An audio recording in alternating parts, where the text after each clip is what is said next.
Suspected cholera outbreak at Nairobi's Upper Hill School, which has hospitalized 16 students and treated and discharged 60 others. A multi-agency team comprised of all stakeholders swung into action early yesterday, conducting a sanitation inspection at Upper Hill School. According to reports, several students began vomiting and complaining of stomach upsets after eating rice, beans and beef on Friday. The Ministry of Health data shows that Nairobi has recorded over 500 cholera cases since October last year, with 85 fatalities. Former Interior CS Fred Matiang'i will today appear at the DCI headquarters on Kiambu Road at 8:30 a.m. earlier than directed. His lawyer Dunstan Omari says that he has written to the summoning officer to inform him of the changes. Matiang'i is wanted for questioning concerning the alleged police raid at his home in Karen last month. Police and all arresting authorities denied involvement in the alleged raid, terming it a hoax. In his letter, Detective Michael Sang directed Matiang'i to appear before him at 9:30 a.m. without fail. The letter was served to Omari in court yesterday. Omari said the former CS is ready to record his statement concerning the raid, saying he couldn't have done so previously since the summons issued on February 23rd were never served to them. Matiang'i jetted back into the country on Saturday night after a 2-week trip to the UK for private reasons. The IEBC selection panel that's set to pick the new IEBC commissioners and their chairman has called on candidates who are interested in positions to send their applications before the end of tomorrow. The panel states that those who will apply for the chairman position should at least have 15 years experience of being a judge or experience in the judicial department. Likewise, he or she must be an individual whom in the last 5 years hasn't run for a parliamentary or ward representative seat, as well as not worked as a government official. On the part of the commissioners, those aiming for the post are required to have a recognized degree as well as experience in managing financial or legal issues. All this is happening while the whole activity has been opposed by the Azimio coalition. Tayari sasa wako katika harakati ya kuunda tume mpya ya uchaguzi na wameweka jopo ambao ni yao, marafiki yao, kwenda kufanya hiyo. Hiyo ni kuanza kufanya rigging ya uchaguzi wa 2027. Kutakuwa na haja ya mtu kusimama 2027. Kwa hivyo Kenya wasipojitokeza wakati huu na waseme enough is enough, This event comes as the Azimio leader Raila Odinga is today expected to give a direction on whether the mass action will be held tomorrow, as the 14-day period they had given to the government to reduce the cost of living as well as open the IEBC servers and stop the selection of IEBC commissioners and the chairman lapses today. Meru University students today have 24 hours to vacate from the institution, which was closed indefinitely, and their graduation scheduled for Saturday postponed. Students at the university yesterday held protests that saw several of them arrested, a car burnt down and roads blocked due to the sacking of their VC Romano Sodhiambo. The students say that some individuals were targeting their VC for their own selfish gains, with the VC saying that he had been sacked as he refused to engage in dubious acts. Both the staff and the students are unpleased with the VC to say that is null and void. We love our VC. Our VC is comrade sweetheart. Honorable Professor Romano Sodhiambo. Comrade sweetheart. I think there is tribalism, and I don't think the real community, the people on the ground, are on this. Perhaps it is the political leaders. I think when I drive out from Meru University, the border salute me. The Mamamboga, they like me. I think it is basically people who want some people to put there so that they can get the fund that they think there is. And in the international scene, the US and Mexico are searching for 4 Americans who were kidnapped in northeastern Mexico last week. The US citizens were driving through Matamoros when they were placed in a vehicle and taken away, according to the US government. That's the Newswire. I'm Leah Obaga.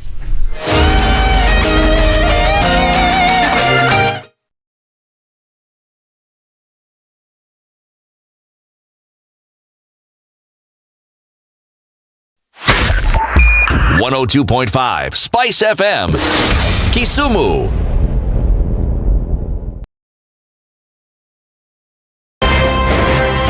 When you're impeached, you're impeached. When you're sentenced, you're sentenced. Madam Chief Justice. Until the sentence is set aside. Ukibeba vitu kwa roho utakufa. If you carry things in your heart, you will die. You've had the luxury of living for 50 years and you cannot still explain yourself. Surely. Oh my God. The reason for which you went to school and then gathered experience, that reason must be paid for. All right. Oh, okay.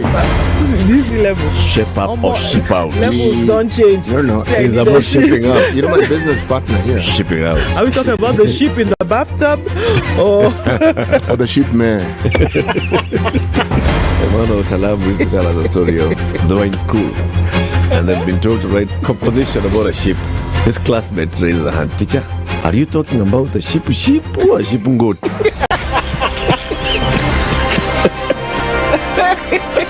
The Situation Room, Kenya's biggest conversation.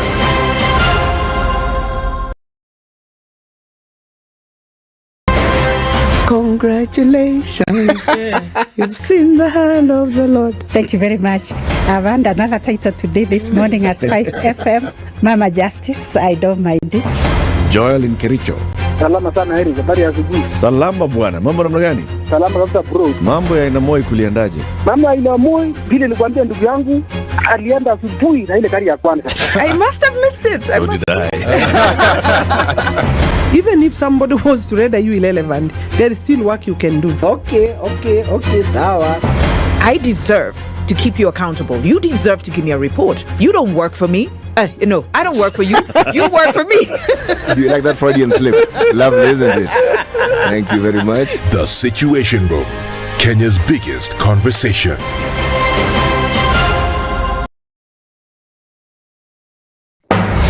The following takes place from 6 a.m. to 10 a.m. every weekday on SpiceFM. You tune into Kenya's biggest conversation. My name is Ramanyang. Amen. So 1 hour is over? Yeah. Oh yeah. Okay. It gets over. Can you imagine in 20 minutes? What the big boys have also done? I'm very proud of myself. When you understand about partnership in politics, it's like the way marriage is these days. When you're looking for a wife, you're like, maybe you can help me pay for fees as I pay for the rent. Why should you have a lioness living in your bedroom? I have to tell you a story. I went for a prayer meeting, which was called for the spouses of candidates for senators and governors. And when I got to the gate, the lady who was the secretary, she refused to. She's telling me, no. Leo tunataka wa mama. Leo ni wa mama. I'm telling her, no. She said, no, sio siku yenu. And I thought, there's a problem here, because if it was a man, but this was a lady. Welcome to Tuesday, day 2 of the week. And, all right, let's see what it's going to look like as you're getting out and about on this particular Tuesday. A little bit of traffic is starting to build up on the Thika Superhighway, which is to be expected. So there were people going different places yesterday, and that's why we saw the traffic that we did, especially coming out of Westlands. Hopefully everybody will stay in the little holes today so we don't have too much drama. Coming off Uhuru Highway into the city, a little bit of traffic starting to build up, especially around the Nyayo Stadium roundabout. You'll get out into the city without too much of a headache, at least for now. So stuff is still starting to wake up. Let's see what happens in about half an hour or so. But it looks as if Tuesday is going to treat us well today. I think so. Talk to us on SpiceFM KE on Twitter, and let's keep things moving through Tuesday.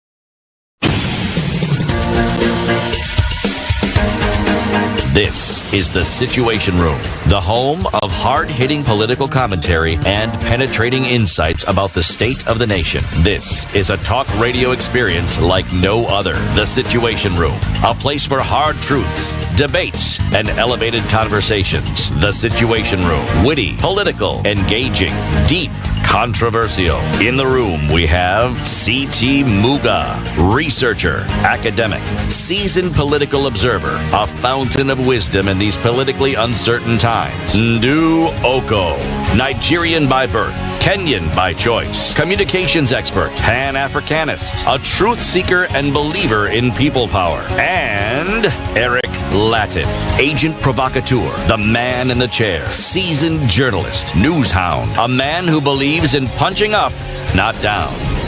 This is The Situation Room, the only way to start your day. Say that one. Which one? The emperor, the conqueror, the champion, the lion is here. Nsobu. It is Nsobu. Nsobu. Trouble. Nsobu. Nsobu. NSOGBU. Nsobu.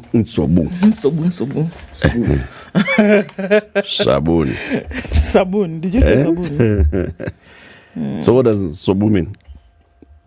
Nsobu is trouble. So what the song says, trouble. No, as per this person with great might is coming. That's it. Oh, trouble the emperor, the conqueror, the champion, the lion is here. Trouble comes. You get Abi. Very good. Trouble. Trouble is coming. I see. You follow me? I follow you. Fantastic. Sweetie. Yes. You the follower? Completely. Very good. Sabun. Yeah, sabun. How you doing though? I'm very well, thank you. Uh-huh. It's odd, but I sat somewhere on the weekend and I exposed myself to cold. Yeah. Yes. And my limbs are speaking to me now. I must have been late at night because daytimes are very. It was late at night, evening, you're right. So now my limbs are... Now the limbs are remembering. They are telling me, and we had thought, the discussion is, I thought we had told you to avoid certain things. Now, why you? Why don't you understand small little things like... Yes. We agreed. Cold.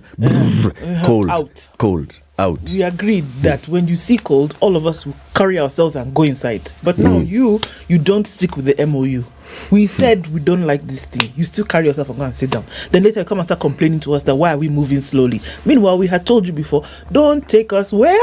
Cold places. Thank you very much. We had agreed. Do you need the body to redefine the meaning of that cold for you? Cold, so that you understand. Well, clearly, I need to revisit that definition. All of you guys?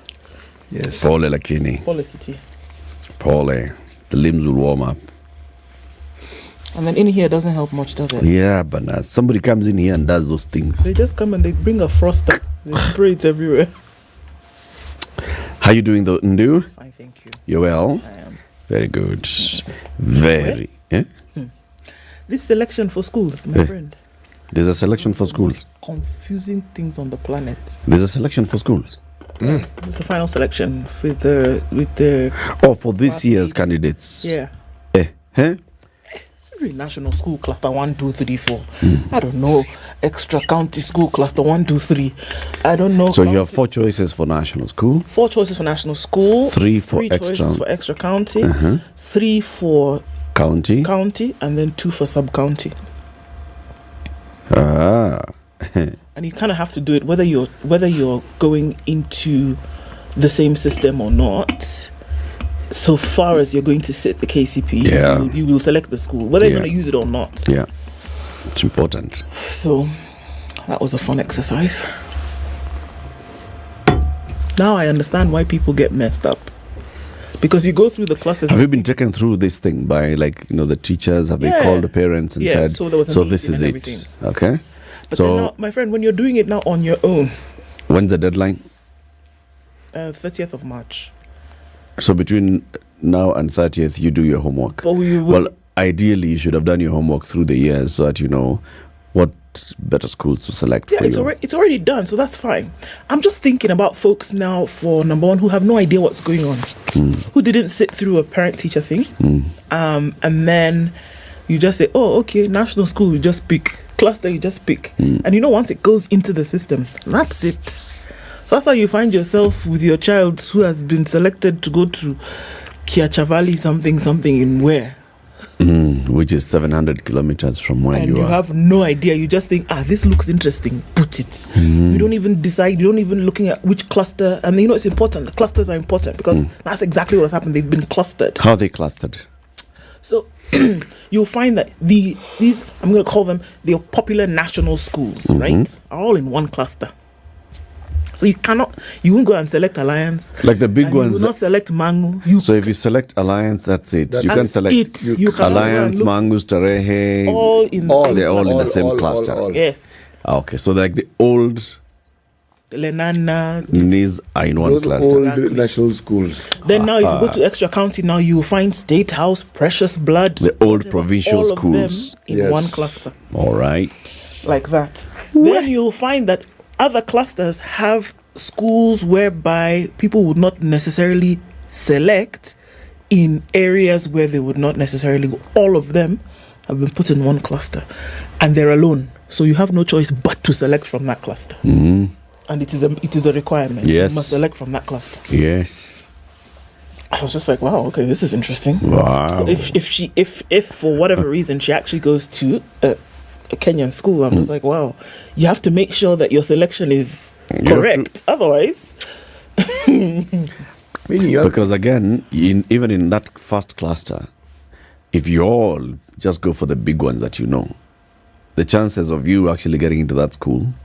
That's now I get it. Now I understand why you have only 40 slots in Alliance, for example, and you have 2,000 students wanting to go to Alliance, and they only have 40 slots. Because everyone's just looking at seats here, pick it. Where? It's good to have the experience because we wanted to have that experience of saying, okay, so what? This is what the Kenyan system is like. If you go into another system later, at least you've understood what it's like. But man, now I understand why people get in trouble. Pole buena. Pole buena. Everybody, welcome. If you're going through this exercise thingy, you can also text us and tell us how it is for you. Have you been called by the teachers and explained to how you select for your child, how you help your child to select? Okay. Let me tell you what we'll be discussing today. So we have Dr. Martin Olo, who is a lawyer and a political analyst, who will be joining us at 7 a.m. today. Because remember, the office of the spouse to the prime cabinet secretary was created the other day. Office to the spouse to office of the spouse to the prime cabinet secretary. Spouse to bus. Yes. Yes. Thank you very much. Yes. Okay. Yes. Oh, you thought should by be the no, there were just too many office by the crown. Proud pronouns of the two. You see? Of the crown. Yikes. So there's all this, public outcry. Oh, these offices. Oh, why is this happening? Oh, this and the other. So we want to have a lawyer coming here to tell us, okay, you understand what does the law say about creation of an office? Must all offices be created by the Public Service Commission? Can other offices just be created by a state organ? How do you then finance the operations of such an office? How does it get into budget? How does it get a budget line and all those things, right? Mm-hmm. So Dr. Martin Olo will come and explain this to us. That is at 7 o'clock. At 8 a.m., let's have a conversation about the People Dialogue Festival 2023. The Center for Multi-Party Democracy is organizing the People Dialogue, and they want to have this conversation with people from through this week. The chairperson, the Honorable Priscilla Nyokabi, will be joining us at 8 o'clock for that conversation. And then at 9 o'clock, we talk about social movements, women rights and inclusion in county planning processes. Remember, March is generally considered what? Women Month. But then tomorrow is the International Women's Day. Right. So ahead of that day, we'll be joined by Orlando Samuel today at he's Executive Director of Pamoja Trust. He'll be joined by Betty Hamoud, who's a human rights defender, to talk to us about women rights and inclusion on county planning processes. That is what we'll be discussing today. Tell us about COVID. Quick. All right, so let's look at the numbers. We're looking at still upwards of 680 million, 754,545. Really quickly, two things. Malahan, there is a New Zealand-made booster vaccine for COVID-19. It's nearing human trials, and they say it appears more effective and versatile than its common counterparts. So all these things that we've been taking for the last 2.5 years, these guys are saying maybe they're closer to the money than anything else. KiwiVax, the vaccine that has been under development by the Vaccine Alliance Aotearoa in New Zealand, based in Wellington's Malahan Institute, and it's been developed for the last 3 years. In a trial on mice, the vaccine was 100% effective. Now, this is interesting because nothing so far has been 100%. We've seen efficacy of 96, 97, 95 in all the 3 major vaccines that we've seen used around the world. But this one, jabbed the mice, 100%. Dr. Lisa Connor, head of the vaccine evaluation team, said that there are no signs of infection. And when they were infected with different strains of COVID, this vaccine proved it helped out. Okay? Which, when mice are infected and become sick from the virus, they lose weight, sometimes so dramatically that they have to be culled, according to Connor. But in the vaccinated group, there was absolutely no weight loss. There was no virus detected in their lungs or nasal passages. And she says they can use this technology then to be able to extrapolate to say it would then work on humans because the makeup, why they use mice, question is, because their makeup is most closely related to that of humans. It's not just because it's some, because the animal walking around and they not say, because they're the use our mouth. smallest. No, not necessarily. Okay, so it'll be interesting to see what they're calling Kiwi Vax will do when it's tested now on humans, going through human trials, and whether then it will be released for use in the world later. So it's, great stuff that's happening here. Let's look at East Africa from CT's favorite weekly. The post-COVID recovery has spawned a new phase of East Africa. And now East African countries are promoting regional tourism while tapping emerging tourist markets such as China. So many things are happening post-COVID. Cruise, adventure, culture and sports tourism are niche products expected to spur growth in the sectors as countries seek to reduce their over-reliance on some traditional markets such as Europe and the Americas. The US specifically, sorry. So they're saying that, for example, the Ministry of Tourism in Kenya shows that Uganda has now become the top source of African tourists. The number of tourists from Uganda increased 88.74% to 151,000 in 2022, up from 80,000 and 67 in 2021. So it looks as though African nations are looking into Africa to bring in tourists, kind of the way the continental US does. And it'll be interesting to see how that goes. So it's a new face of Africa post-COVID. That's what it looks like for today. 23 after 6. Are you online? Let us hear from you. Go to our social media handles, SpiceFM KE on Twitter, on Facebook, on YouTube, and tell us where you're locked in from. After we take a look at the weather forecast, we shall acknowledge your presence. Good morning. This is the Situation Room, the only way to start your day. You think you can guess the year? 2007. That's when the theme song, that's when it premiered for the James Bond movies. You have correct. But in terms of guessing the year? Okay, if not 2007, then 1963. Oh, now you're just throwing things, eh? You're throwing the sufria and everything outside. The Spice Drive.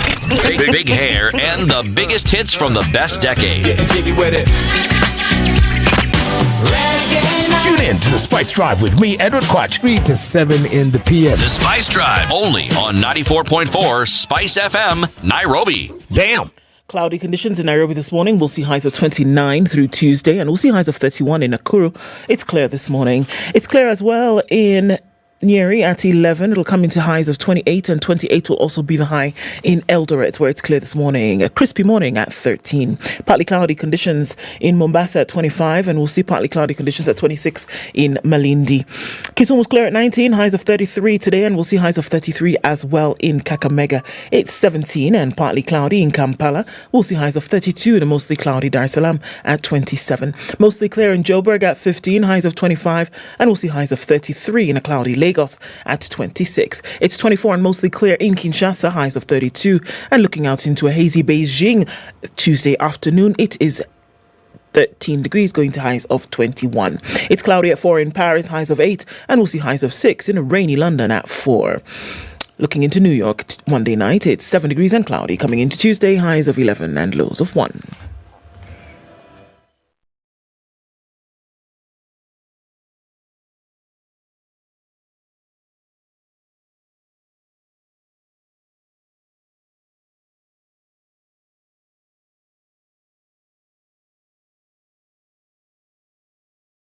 Mature, intelligent talk every morning.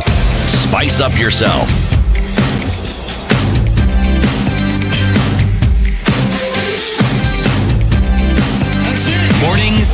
done right. 94.4 Spice FM, Nairobi. Time. Kiembeni Kiembunga says, good morning. He's tuning from Bamburi. Good morning to you. Gashohe Titus says, good morning. Baba Brittany is tuned in this morning. Dennis is also in Kapinguri and says good morning. Muchanja Cabras is where Morris is and says good morning as well. Good morning. Mombasa's tuned in. That's Robert. Simon Uviambo says good morning. Mnajua nini? Majirani no longer calls me Mr. Maloa, but Mr. Spice. He's now called Mr. Spice, no longer Mr. Maloa. Wakes up and just blasts spice throughout. Majirani wanakusema.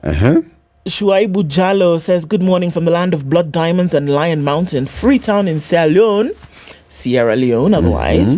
He says his name is Cherno Shubai Jalo and it's 3 a.m. here. My goodness, it is 3:25 actually. Jalo. Shuaibu Jalo. Yeah. Righty. Diana Bora says, good morning, tuned in. When are the rains coming? Weren't we told March? Surely. It's still March. March has begun. March hasn't ended. Between now and the 31st of March, rain will come. Yes. Don't worry. Janeth says, good morning, Sir C.T. Muga. You have by now knight the Sir Charles Timothy Muga. He is King Charles. We are coronating him in a few weeks' time. In a few weeks, it's going to happen. Atiano Jermaine's accent says, good morning. Kisumu kondani ndani asubuhi hii. Jambo Jumane Njema. Kisumu kondani. Okay. Collins the Entertainer says, hello, Spice. Much love to the show from Los Angeles, the City of Angels. Beatrice Ngenya says, good morning. Franklin says good morning from Lunga Lunga. Okay. Seth from Rachonyo North, Homa Bay County is tuned in. Peter Wagongo, good morning into American City. Mambo namna gani? What's happening in this country? Hakuna matata, hakuna stima, hakuna unga, hakuna pesa. Ooh-wee. Well, all right then. Eddie, you have woken up this morning, you're not happy. Eddie says, good morning. I'm shocked that Senator Cheriot is encouraging President William Ruto to crush the media. I can't stop imagining situation room crushed underfoot by government censorship. Wallahi. C.T. Muga won't tell that proverb that shames the government. Awuru. I wondered. Eddie has reached the end. You know, the conversation has finished for him. He's at the end. It's over. Done. It's done. He said he cannot imagine. We'll talk about that. Don't worry. John Tay says, good morning. Tuned in from Kino. Good morning. Hello. Greetings from Kibera. That's Henry Malumo. And Bernard Kamati says, good morning. Good morning. Good morning, everybody. Karibu sana. Good morning. Uncle Michael sends me a message, says, good morning, Eric. Oh, he's your actual uncle? No. Oh, okay. He's a guy who calls himself Uncle Michael. Oh, right. Okay. He's called Uncle Michael by his nephews and nieces. Oh, so he must be somebody's uncle. Bob's your uncle. Okay, Michael's your uncle in this. Uncle. Good morning, Uncle. He says he's tuned in. He's asking, Ati, what's the date today? 7th. It's the day before the 8th. 7th. City? Yes, please. We're still in the country of 1,000 hills. We are. This is a landlocked country. Man, they have many neighbors. Uganda, Tanzania, Burundi, DRC. And as for languages, top of the list, Kinyarwanda. Then they have English. Then they have French. And believe it or not, they have Kiswahili.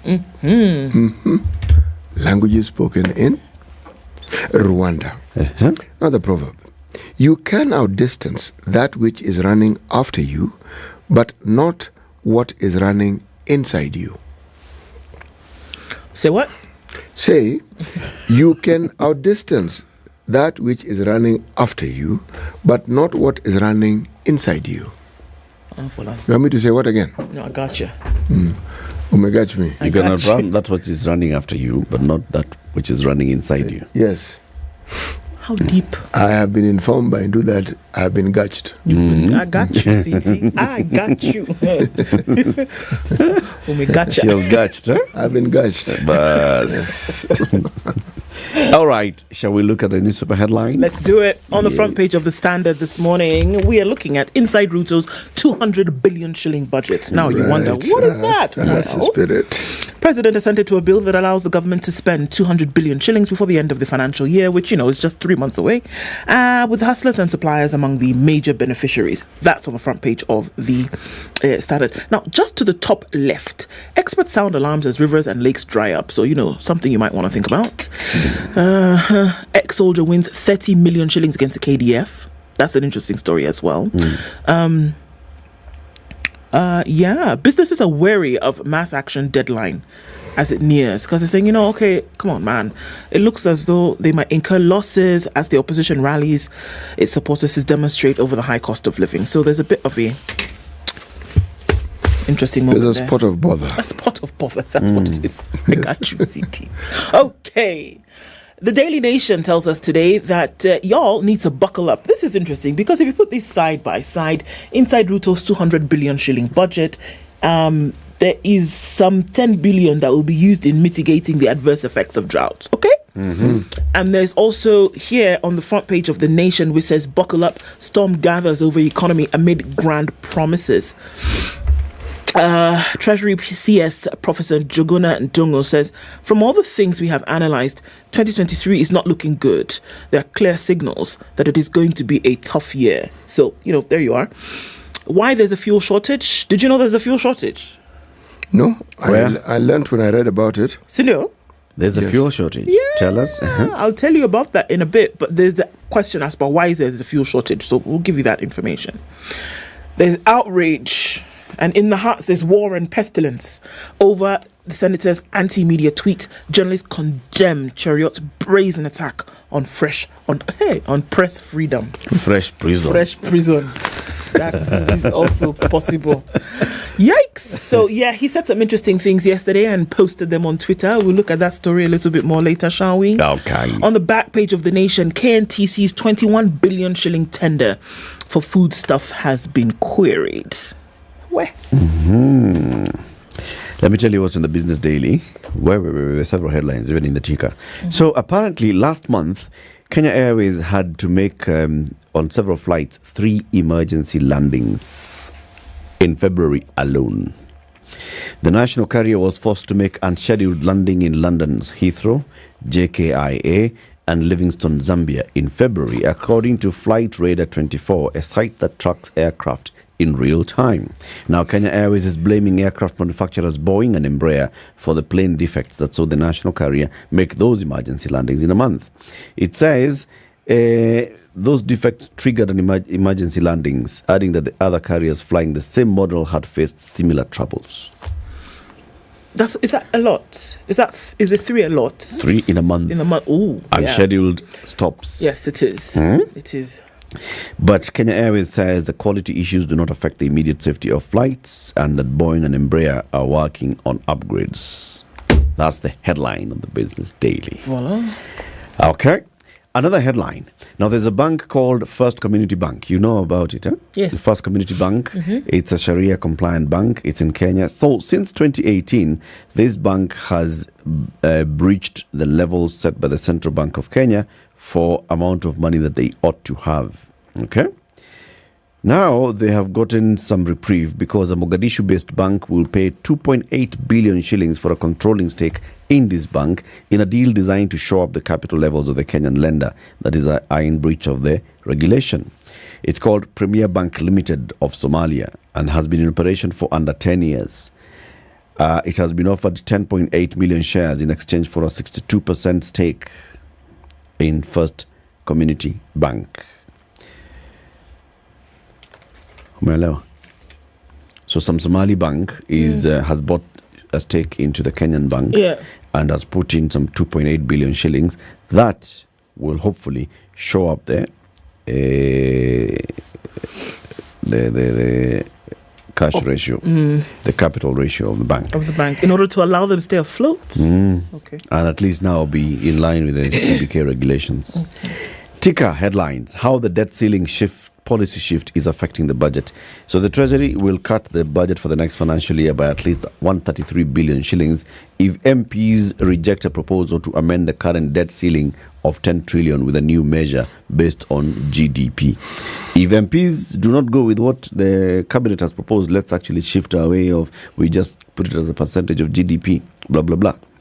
And they say, no, keep it at 10 trillion.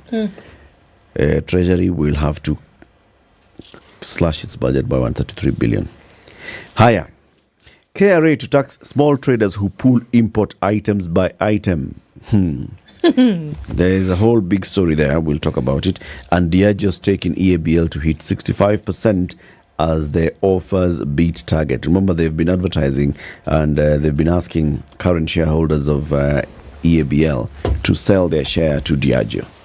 Now, if they take up all that has been offered to them, their stake in EABL will be 65%. Wow. Yes. City. The Star. Yes. Right hand top corner in green. Victory against grabbing as court nullifies titles for Lake Naivasha. The story is on page 22. Lake Naivasha. Titles for Lake Naivasha. Yes. Lake Naivasha. Not plots around Lake Naivasha. The lake itself. Naivasha. No, for real. Yeah. Just read Tell us the story. I'll tell you the story. The other? Hey, now this one, bang in the middle, bang, bang, bang in the middle of the paper. My bold mystery of 1 billion Kenya shillings lost in ghost schools cash. You know, we've discussed this in the past, okay? Your newspaper has some nice things today, man. Yes, reports show auditors could not trace schools where millions were wired for capitation. That's page 4 and 5. Could not trace the schools. Schools don't exist. Could not trace the money. No, schools. Nice. When I tell the story, it's far gorier than it sounds. Wait, let's take a break. You'll start with that one. You will start with that one. Yeah. Listen, we're talking about flying. Think about flying better. Fly Emirates, okay? Fly Emirates business and you get treated the way you should be treated as somebody who is flying Emirates. 23 minutes to 7. Let's take a look at traffic. This is the Situation Room.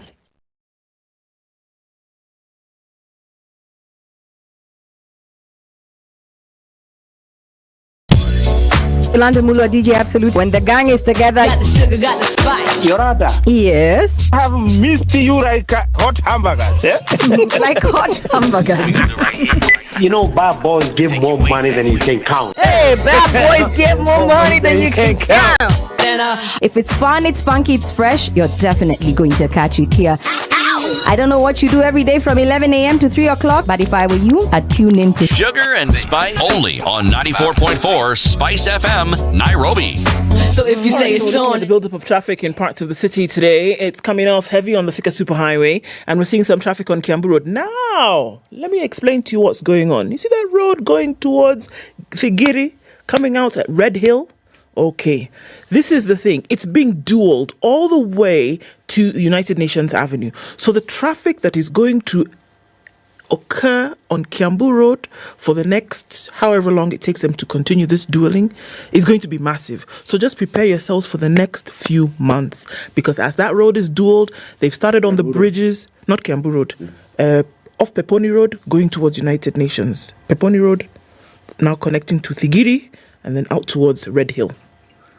There's no space even on that. They're entering into the forest. Okay. Just for your information. All right. This place called Road Reserve. This place called Road Reserve. So the traffic that is going to happen on Limuru Road, Kiambu Road, as a result of now the spillover, is going to be massive over the next few days. So just weeks, months, be prepared for that. In other parts of the city, we're not looking at too much going on. It's building coming into Uhuru Highway, then out towards the Nyeri Stadium roundabout, a little bit on Gong Road, coming out of Westlands as well. Let's keep an eye on how this opens up through the morning. Talk to us on SpiceFM KE on Twitter.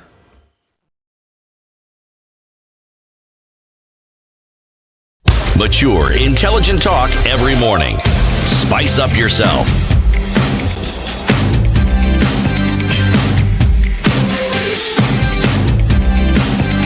Mornings done right. 94.4 Spice FM, Nairobi. Yes. The story, but before I begin this story, there's something I need to mention. Okay. There's a picture.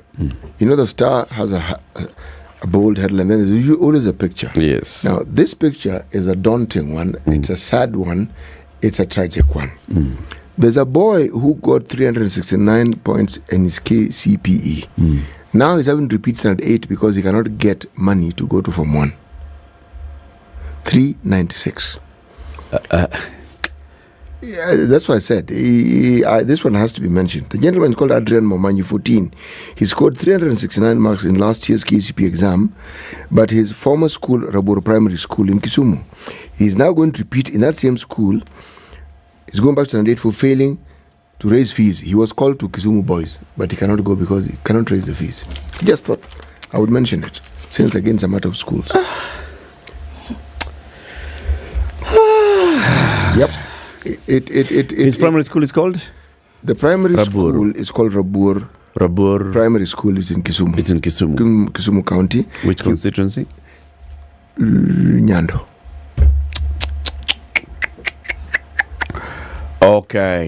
Okay. Yes. The old boys of Kisumu boys. Surely. Do something. Surely. Get this boy to school. And there are many. There are very many. Kisumu boys, old boys are many. There are very many. Some even Waishimiwa as we speak. Do something. Get this boy to school. Right. Okay. Dubious 1 billion shilling payouts rock education ministry. Does it really? Okay. Nancy Gadungu had this to say. It was not clear why the duplicate bank accounts continued to recur in subsequent disbursements without being detected and corrected. Let me just mention in details what we're talking about, okay? Yes, please. The Auditor General has found the following, and I am going to enumerate them from the beginning, and I will proceed methodically until the end. Thank you very much. Okay. Now, duplicate bank accounts, meaning schools that had the same bank account. There were 38 schools. Same bank account. Same bank account. Same bank account for different schools. It's different schools, but same bank account. Okay. According to this, and the money disbursed to this account was 1.5 million shillings. Now the TSC gives codes. Okay, gives out when you have a school. The TSC gives you a code. All right. And capitation, who gives it? Ministry or TSC? Ministry. Okay. Now, the schools sharing TSC codes, meaning TSC has given schools codes, and the ones who have the same code, 24,119. I beg, stop this kind of thing. Yeah, to these schools sharing TSC's codes, 739 million shillings was disbursed. To these schools? Yes. Share, yes. There's the 24,119. Now, then money was also sent to schools which do not have TSC codes. Now, the schools which do not have TSC codes were 436. You ask, how then do you send money if the school doesn't have a code? Yes. To these schools and to these accounts was sent 14.6 million shillings. Without a code? Without a code, okay? Now, if you thought the matter of the codes had been unraveled and we understood it, there were schools that didn't, not only that, but they had codes, but those codes were not known by TSC. Okay? These schools were 3,486. And 102 million shillings was sent to these schools. All right? Then they now segregated these and said there were secondary schools with duplicate accounts. Secondary, not primary now, 6.3 million. Secondary schools with one bank account. One bank account, 40 million.9. So, I'm sorry. Yes. I don't understand. The story, of course, is that people who are in the ministry and in TSC have a lot to answer. It's not the first time that the Auditor General has pointed to these things, by the way. So you make a different sound. Now, I have a question. I don't understand. Why? What don't you understand? Why would you, knucklehead, still want to leave something so glaring out in the open for them to find like that? It's clear from just hearing it that. But who will they find? So they'll find that there's a question, but who's going to answer? They'll find that 24,000 schools all share one code. Yeah. They'll find that there was money, 40 million shillings sent to schools for which there's no code. Okay. They'll find that 38 different schools share one bank account. Okay.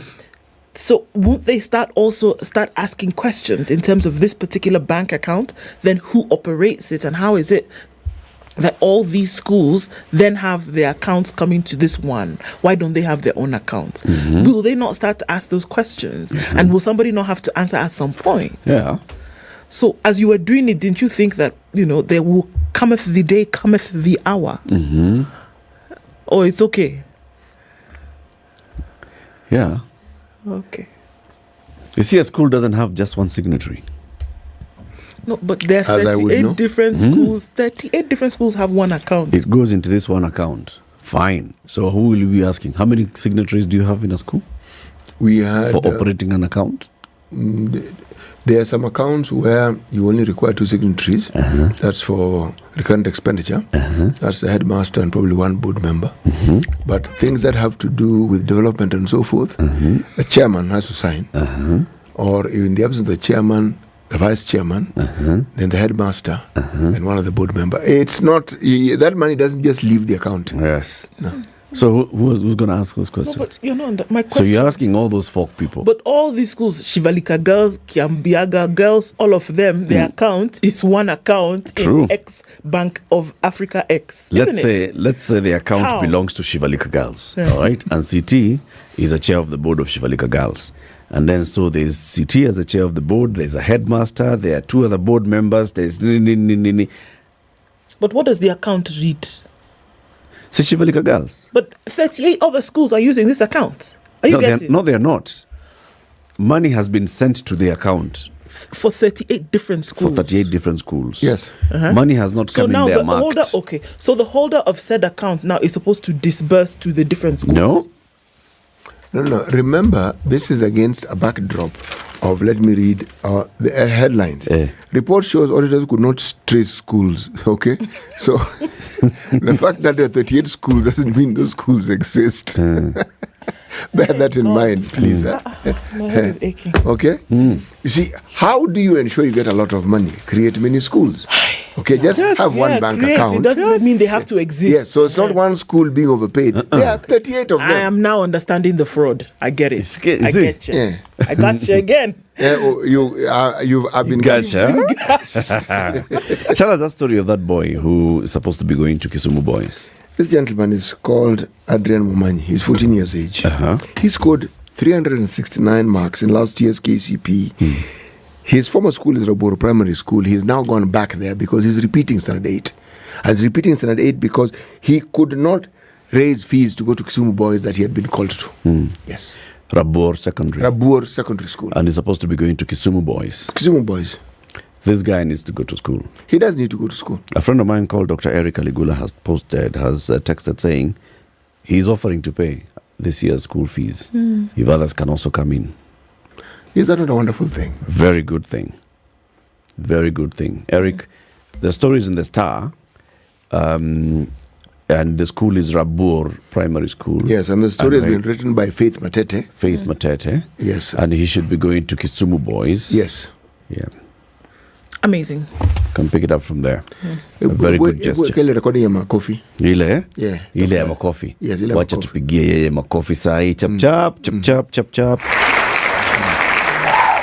Good man, Eric. Good man. Well done, Eric. Good man. Haya, tell us the other story.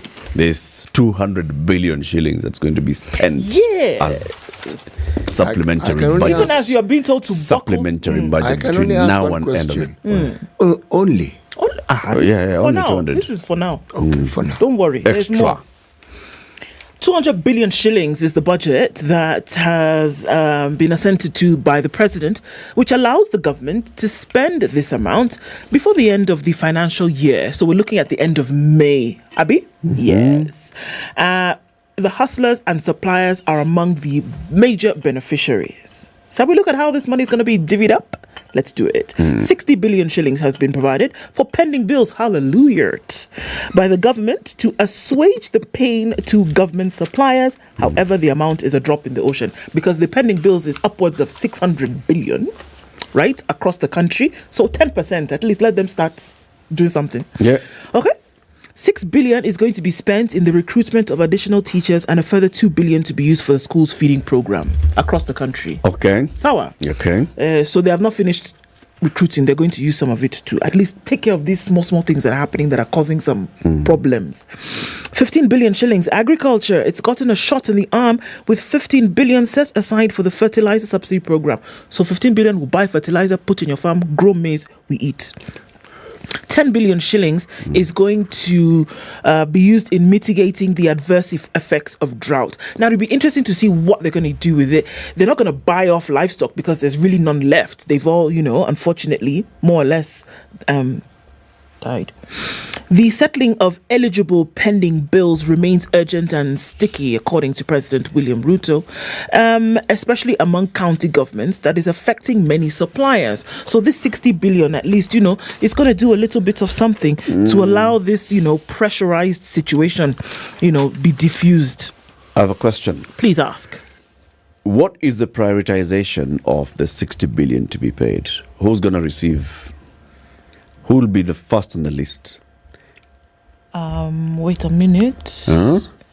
Because my cartel mind in the media is telling me that this is a 60 billion shilling scheme by those who are prime shareholders of this company to actually get themselves paid. Because if the pending bills are 600 billion and you're paying 10%, okay, so who's getting this 10%? Now, is there verification that has actually been done to make sure that the people who are going to receive this first tranche of 60 billion are the true, worthy beneficiaries? Now, your cartel media mind is asking a question that unfortunately is not going to be answered, not this morning at 6:51, because it doesn't give the details of who will be paid first. So a sticky issue at the county level for pending bills could actually very well be, those businessmen who are your friends, who then will be... This 60 billion is just for the national government. Yes, it's national government. Yeah, the other close to 200 billion shillings that's owed by counties, that is still pending in counties. The national government 60 billion shillings, mtu alipewa kabarabara fulani hapa, kafanya nini, So counties, we're not even talking about counties. So even when the president talks about suppliers and he's not allowing things to run, okay, that's nice. But this money is not going to those guys at the county level. By the way, it's fraught with very many questions. Because first of all, you talk about suppliers. Do they even exist? Who? These suppliers. Those suppliers. Do they still exist? No, do they actually exist? Are these pending bills actual pending bills? Did they actually do what is being claimed they did? See, these are questions you must ask. Good Lord. Well, yes. It's true. It's sad, but it's true. If the Ministry of Education has been sending money to schools which don't exist. Wallahi. So don't exist. Can be paying pending bills. Yes, you can. A company that don't exist. Do you remember we were talking about a gentleman and his company who did some work in the Moi era, and apparently the contract to do this massive work was verbal. Yeah. Since when? So he came and said, give me my money. They said, which money? For the road I built. Which road? You built this road? Yes. Where is the... We agreed. How did you agree? We talked. We agreed. Who is the guy? Okay. See? The one who was the PS then. Yes. The one who called me. So he called me. Even tried to talk. If we had brought the guy, let's discuss with him. He called me. It's a bit hard, now, sir. Please. So one of the stories we've heard from the counties is people who were supposed to be paid are the ones who had debts that had been there for a longer period. Is that not so? Yeah. But the stories you hear, people who have debts that have been accrued in a month's time get paid ahead of the others. It's a whole different story. Yikes. It's a snake pit. I mean, the moment you hear of money being paid to people who are owed, you have to ask really very many questions. Yes. Because money may exist, yes, but whether the people being paid actually did any work, and even if they actually really exist. I'm doing some conversion here. Yes. And I am looking at converting 20,000 hectares to acres. 20,000 hectares is 49,000 acres. Yes. Okay? Yes.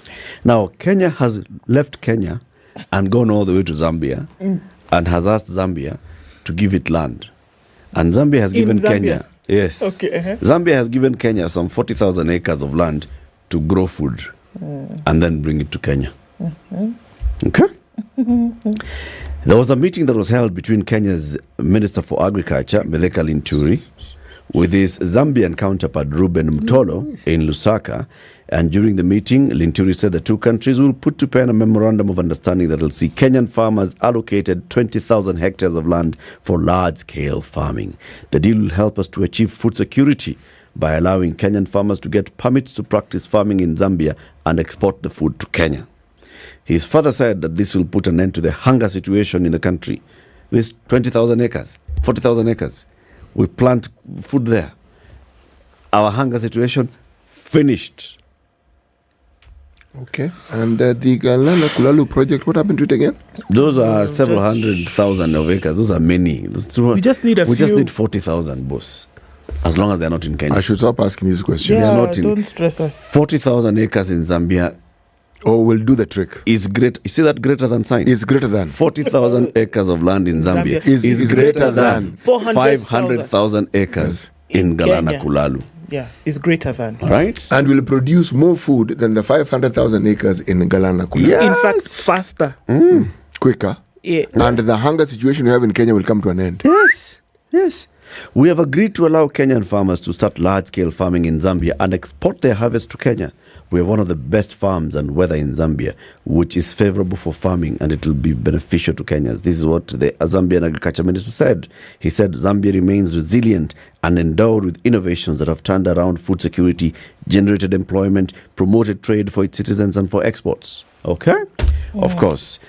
You think this large-scale Kenyan farmer is going to go there and hire Kenyans in the large-scale farm? No. Jobs are going to the Zambia, and then they will bring the food to Kenya. And of course, that food that comes to Kenya cannot be taxed. It's been grown in Kenya. Why should Just they an tax it? Kenya annex in Zambia. It's not an import. Arambe annex. Yeah.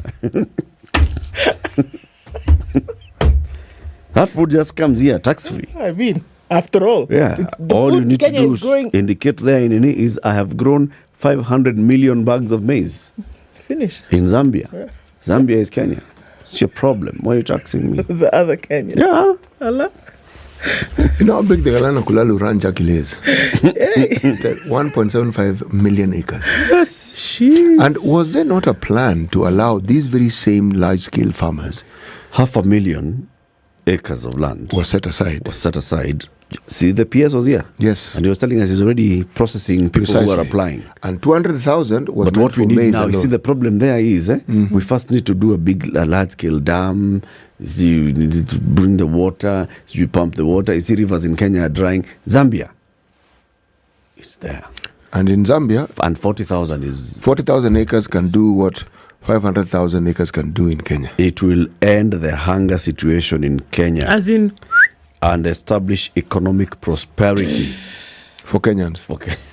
Not the ones who live in Zambia, Kenyans who live in Kenya. In Kenya. Okay. You see, when Kenyans are eating, they're economically prosperous. They're economically prosperous. Especially if the maize is grown in Kenya Annex. Yes, which is called Zambia. Which is called Zambia. And specifically in 40,000 acres. 40,000 acres. Okay. Now it's my turn, do. I have gatched him. You gatched him.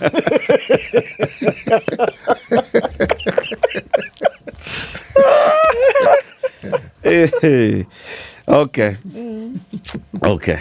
Keep it here for more conversations coming up in the next hour. We're going to have Dr. Martin Olo, who's a lawyer, who will be telling us about the legality of the office of the spouse to the Prime Cabinet Secretary of the Republic of the Kenya. Kenya Main, not Kenya Annex.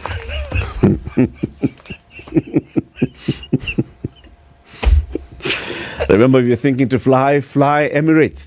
Fly better with Emirates. Think of first class, think of flying business. Emirates gives you the best treatment from the moment you check in, from the moment you're flying up there and you come down and you access the Emirates lounges. Good morning, 7 a.m.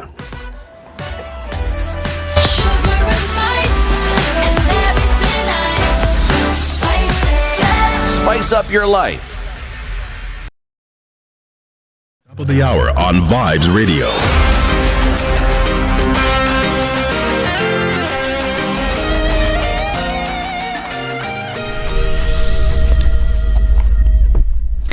Good morning, this is the Newswire. I'm Leah Obaga. Clerics are pushing for talks between President William Ruto and Azimio leader Raila Odinga, led by Bishop Mark Kariuki. The leaders say the two can come to a truce instead of the planned mass action. The Azimio leader had given the government a 14-day grace period to reduce the cost of living, open IEBC servers and stop the selection of new IEBC commissioners. However, the Kenya Kwanza government is yet to comply with either of the demands, yet the notice lapses tomorrow. Instead, the IEBC selection panel has called on applicants to meet tomorrow's deadline. The cost of living is still quite high, with the country's inflation rate standing at 9.6%, and there's been no authorization by the court to direct the opening of the servers. Suspended High Court Judge Said Juma Chitembwe has until the end of business today to file his notice of appeal against the decision of the 12-member tribunal that unanimously recommended his removal from office for gross misconduct. Said was to file the appeal yesterday but failed to do so in what his lawyer attributed to the volume of documents they had to respond to. The tribunal that probed his conduct was headed by the Court of Appeal Judge Mumbi Ngugi and handed its report to President William Ruto a week ago. Justice Chitembwe had 10 days to appeal the decision from the day the report was handed to the head of state. The recommendation for Justice Chitembwe's removal came after the Judicial Service Commission asked former President Uhuru Kenyatta to form a tribunal to probe the judge's conduct in line with the Constitution. Kenya Medical Practitioners and Dentists Board Union say their 60-day notice to the government has expired. KMPDU Secretary General Davji Atela says they're yet to experience any changes in the health sector and none of their demands have been met.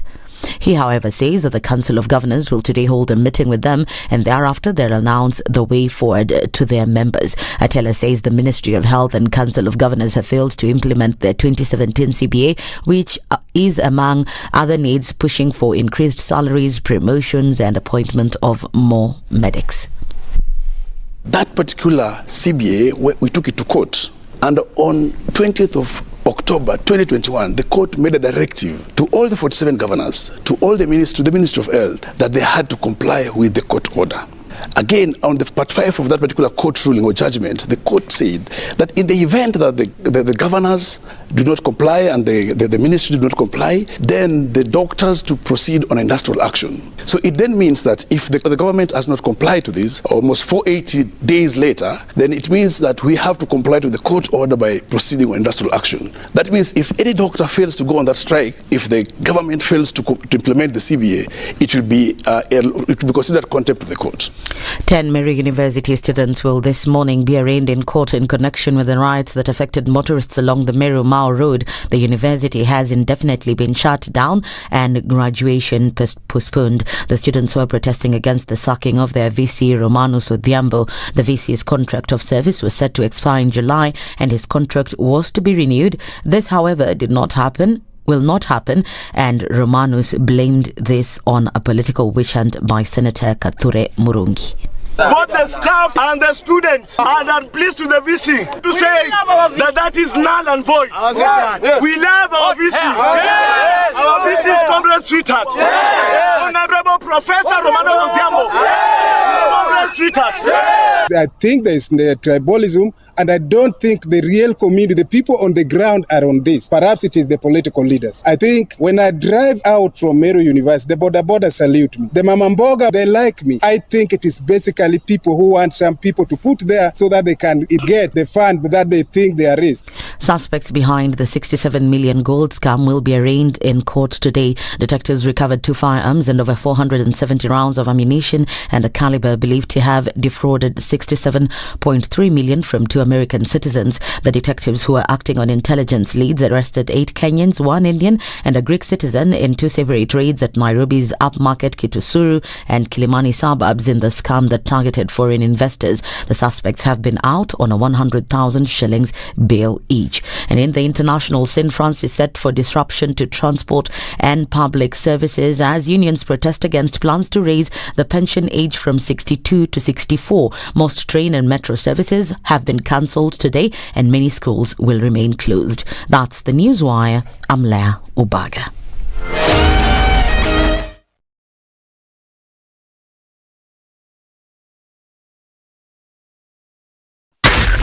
Spice FM, Nakuru.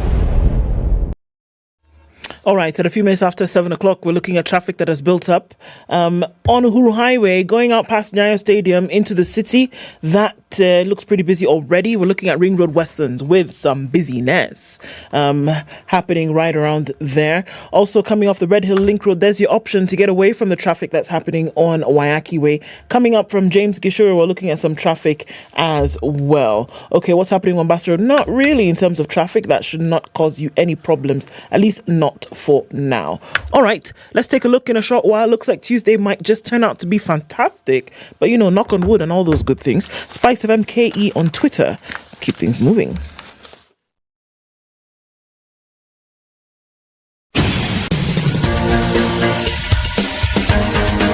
This is the Situation Room, the home of hard-hitting political commentary and penetrating insights about the state of the nation. This is a talk radio experience like no other. The Situation Room, a place for hard truths, debates, and elevated conversations. The Situation Room, witty, political, engaging, deep, controversial. In the room, we have C.T. Muga, researcher, academic, seasoned political observer, a fountain of wisdom in these politically uncertain times. Ndu Oko, Nigerian by birth, Kenyan by choice, communications expert, Pan-Africanist, a truth seeker and believer in people power, and Eric Latif, agent provocateur, the man in the chair, seasoned journalist, news hound, a man who believes in punching up, not down.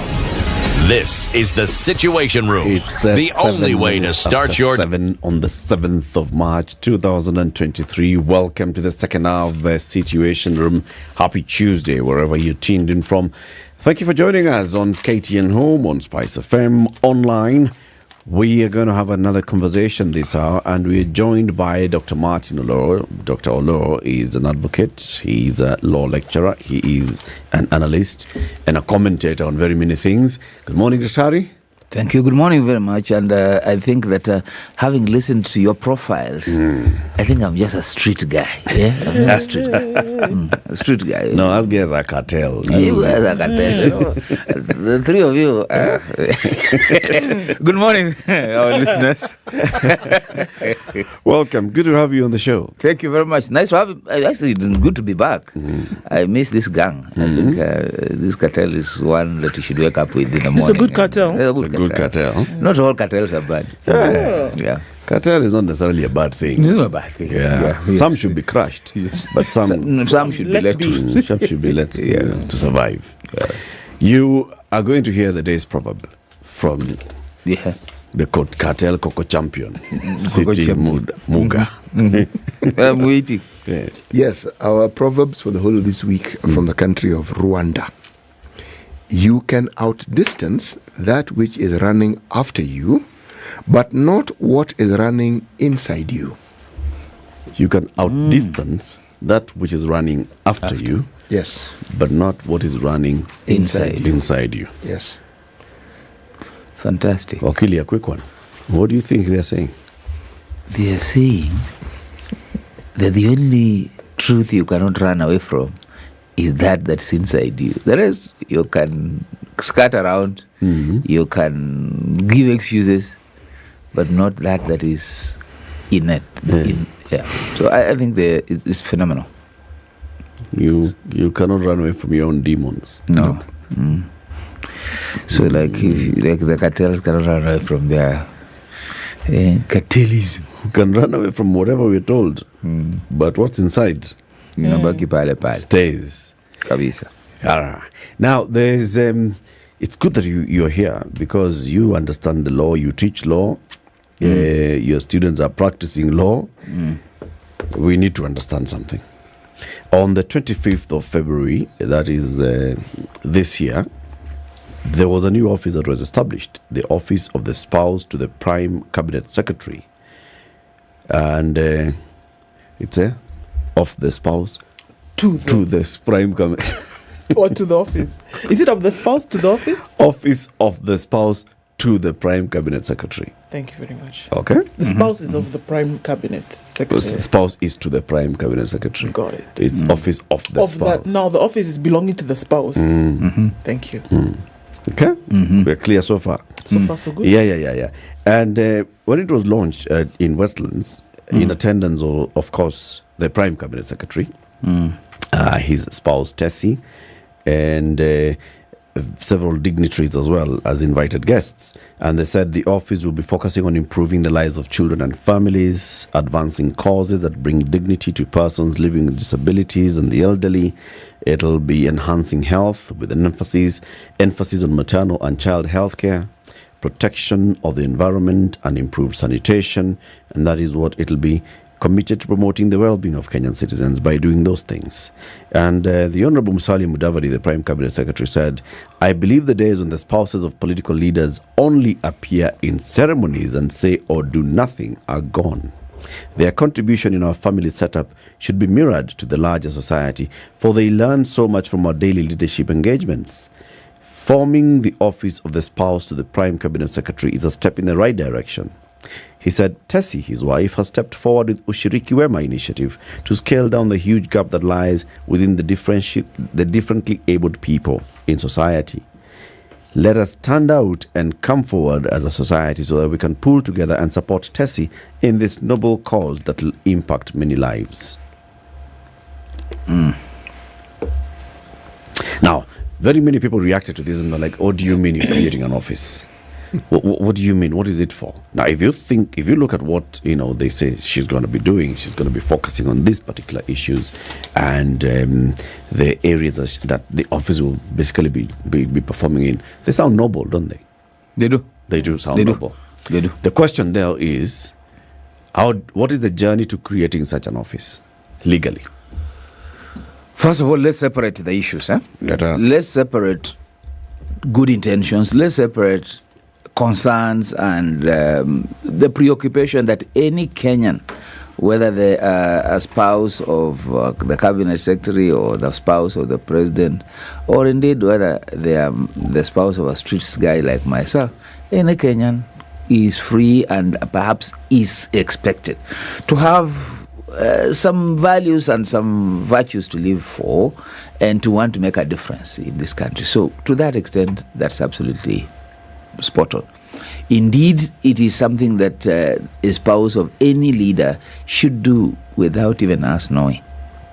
Because they do. For example, for any of these people, look at First Lady Rachel Ruto. She's been around a number of initiatives, stable banking, whatnot. You can't write that off. Yep.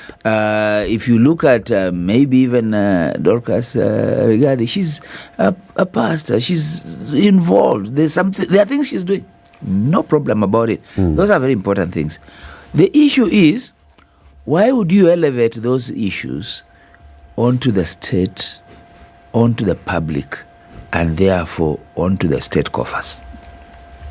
So why would the state have to support such good initiatives that could be funded from philanthropic, from well-wishers, from volunteers, and so on? Shouldn't those things go on the way they are proceeding without necessarily elevating them? Because what you do by the time you create an office, you already formalizing it. And when you formalize it, then we expect that a budget line will come to it. And when a budget line is then brought onto it, the questions begin. And so the question is, and these things, the real things that the state is supposed to be doing anyway?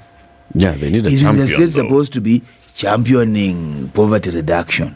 Isn't the state supposed to be reducing ill health? Isn't the state supposed to be reducing jiggers and whatever it is. So in other words, there is a place where we expect that Kenyans will enjoy good life. Indeed, it's their constitutional right to enjoy good life, to expect good shelter, to expect the highest in terms of anything that the state would do. So that's what the expectations is. Having said that, I guess you are pushing me to say, are these offices legal? Are these offices constitutional? And that is where our crisis begins. And when I say our crisis begins is this. In our constitutional architecture, we have adopted the US presidential system, and that we have put offices, executive offices, around the devolved structures, the county government, and around the office of the president. So that's where the executive power sits. So of necessity, you can expect that the spouses of those offices do exercise certain functions that almost assume a certain officialdom. So, yes, the spouses to governors do have initiatives that they have been pursuing or they pursue, and those initiatives then tend to get traction and also funding from those counties. The office of the president, we have seen Beyond Zero. Margaret had a very good program. I think the only one we didn't have a good program from the spouse was our good friend, the late MK, for good reasons. But for the President Uhuru Kenyatta, we saw what Margaret was able to do, was doing, and that was perfect, Beyond Zero. We didn't see much of publicization around officialdom on Beyond Zero, but there was a subtle way in which it was operating from State House, all right, or from wherever it was, but you knew there was a hand of government. There was a lot of officialdom with Beyond Zero. We even had a marathon. Yes, where the president participated. Yeah, but you see, the way it comes out. The point I'm making is that it is something subtle somewhere. You see the president pop up, and you see the wife there, and it's okay. Even Rachel has been having the marathon was for fundraising. Yes, fundraising. Yes, which is a way in which you publicize it, but you also attract public support around it. Yes. No problem around it. So why am I saying that we have a crisis? A crisis of, if we are reposing these kinds of responsibilities around spouses of the executives, then you do expect that you have that office around the presidency, you have that office around the governorship. Now, the crisis is when Kawera Mwangaza is having her spouse next to him, it's a crisis, it's a problem. She's being impeached. You can say, of course, that the guy was also overreaching himself by going to sit in the cabinet meetings, and so the just point, a little bit. But for me, I empathized with that guy. I was like, surely, if it was a female spouse, nobody would have bothered. But now this is a male spouse, and I empathize with the Mr. Mwangaza. I empathize with my good friend Kamodo Eganjo. I would like to see him in the office of the spouse and what he does. Basically, what we are saying is that it should be something that we come to with a bit of soberness and expectation that if this is something that is reposed within the executive, then we can see it the American style, where, for example, we had Jill Biden here, fairly with the official regalia, coming to visit. And then you can expect a little bit of that in the governors, and that will be fine. You are dancing around this. Is it legal or not? Legal? I have said, and this is what I want you to pick from me, the executive nature of offices that we create reposes certain functions for spouses. That's why in the presidency, for example, and in the governorship, that executive nature does create that. And it has actually been created legally, so to speak. Governors have created that office for their spouses, and so has the presidency created the office. So there is a path towards it. So it draws the budget. Totally for example, legal. the office of the First Lady draws its budget from the office of the President. Yes. So similar to the office of the spouse of the Deputy President. Yes. So when the presidency is receiving its budget, that's where they'll also draw money to run the programs that they've indicated they will run. Yes. Similar to the office of the spouse of the governor. Yes. So the office of the governor receives money, budget line, and then that is what is basically used to run the functions of the office of the spouse to the governor of Kirinyaga County, for instance? Yes. Okay.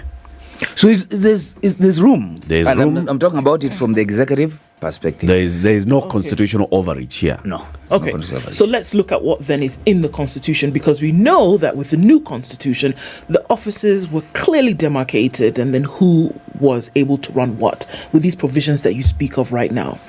Now, this position that we see, the office of the prime spouse, the office No, of I'm the talking of the one prime that's the principal. Yes. The prime cabinet secretary. The prime cabinet secretary.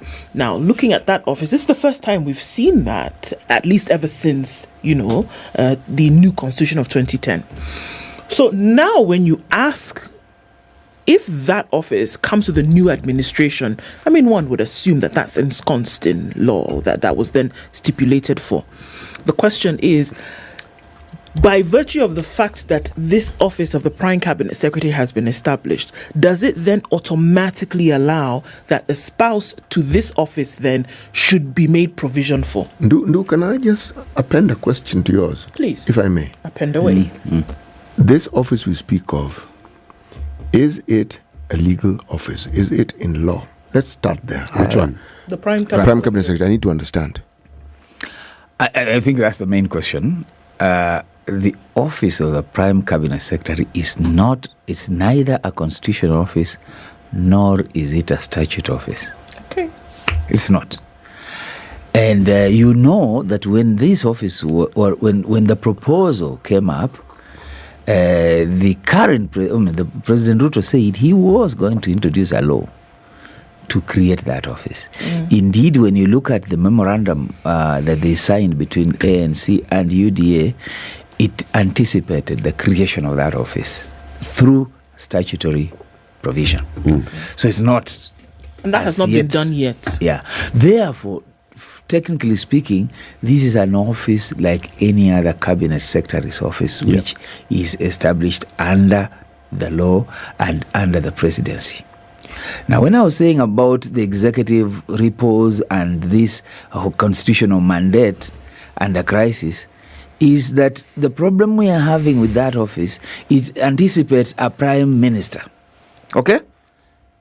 Now, I don't understand how you can have the prime minister's system and the presidential system coexisting. Okay, let's not call it prime minister then, because it confuses the issue. What if we call it chief minister? So if it's a chief minister, then it is just what it is. Because the problems we are seeing is not just in the naming. It's now in the functions. So that when you begin to create the office of the spouse, what you're actually doing is that you're entrenching that office. And there's something that I must say early enough, that we in Kenya and we in Africa have a problem. We are preoccupied with the monarchy system. And this is why every time we try to go to define our system, for example, we have a presidential system, but we are still cut in looking for another big person. So you have a multi-party system. We are still stuck with trying to find one big party system, so that we want to exercise absolute power. And where we want to exercise absolute power, it only then makes our image larger than life, and even our spouses assume a larger than life affair. And that's what we are dealing with here in the creation of the office of Prime Cabinet Secretary, so that we cannot have that office within a presidential system exercise such functions and the full in a fullness in the manner in which it's being anticipated, even in law. Because if you do that, you are likely to run afoul on our basic structure in the Constitution. Let's start from that basic of whether this office of the Prime Cabinet Secretary is legal or not. Executive Order number 1 of 2023 that establishes the organization of government by the President talks about the office of the Prime Cabinet Secretary and gives it 5 roles. Role number 1 is to assist the President and the Deputy in coordinating and supervising government ministries and state departments. Number 2, in liaison with the ministry responsible for interior national administration, oversee implementation of national government policies, programs and projects. Number 3, chairing and coordinating national government legislative agenda across all ministries and state departments in consultation with and for transmission to the coalition leaders in parliament. Number 4, chairing PS committees and supervising technical monitoring and evaluation of government policies. And number 5, performing any other functions assigned by the president. Is there anything that is untoward in any of those roles? Absolutely not. And here is the reason. This is the president organizing his government, assigning key functions to whoever he appoints. Using powers given to him as the president. So he's the president reorganizing his office. The key issue for us is when you look at the functions of the deputy president, which are functions that are constitutional, would you see whether he's gone out of the constitution to assign it functions, or is he keeping within the constitution? Or has he tried to give functions of the deputy president to the prime cabinet secretary? He has not in that. So he's been very careful and very cautious in terms of how he has separated the two functions. The function of the prime cabinet secretary is really an executive function. It is what you would call a leadership management function, where he's assigning roles that are essentially coordinating parliamentary and looking at processes that are cutting across ministries, but in a way that assists him. In fact, the language that he's using assists the president. Assist the deputy president. So he's asking for assistance. The language that is in the constitution about the deputy president is deputize the president. Yeah. So that language is very important. And for that reason, it is there's nothing wrong with what the president does, because he's organizing his government and he's assigning functions. Does that make the office legal? Does it make it statutory? Does it make it constitutional? My answer is no. What do you mean? Absolutely. There's no difference between this ministry, this office, and the next one, which is the interior. You know and what? Administration. Eric. Or defense. Eric. Or water and irrigation. Eric, there is what is called regulation or administrative action. Administrative action is not necessarily legal. When you are organizing government, the Executive Order number 1 of 2022 is the organization of government. That document belongs to the realm of public administration. It is not a legal constitutional document, and therefore it does not confer legality. It confers legitimacy. It confers, a recourse or a point of reference, but it does not confer legality. So what are we saying? That then it would be very possible for anybody, a concerned citizen could then go to the courts and say that we're questioning the legality of this office, and the likelihood that a court would listen and say, actually, almost like what we saw with the CAS positions, that in truth, constitutionally, this office has not been properly established.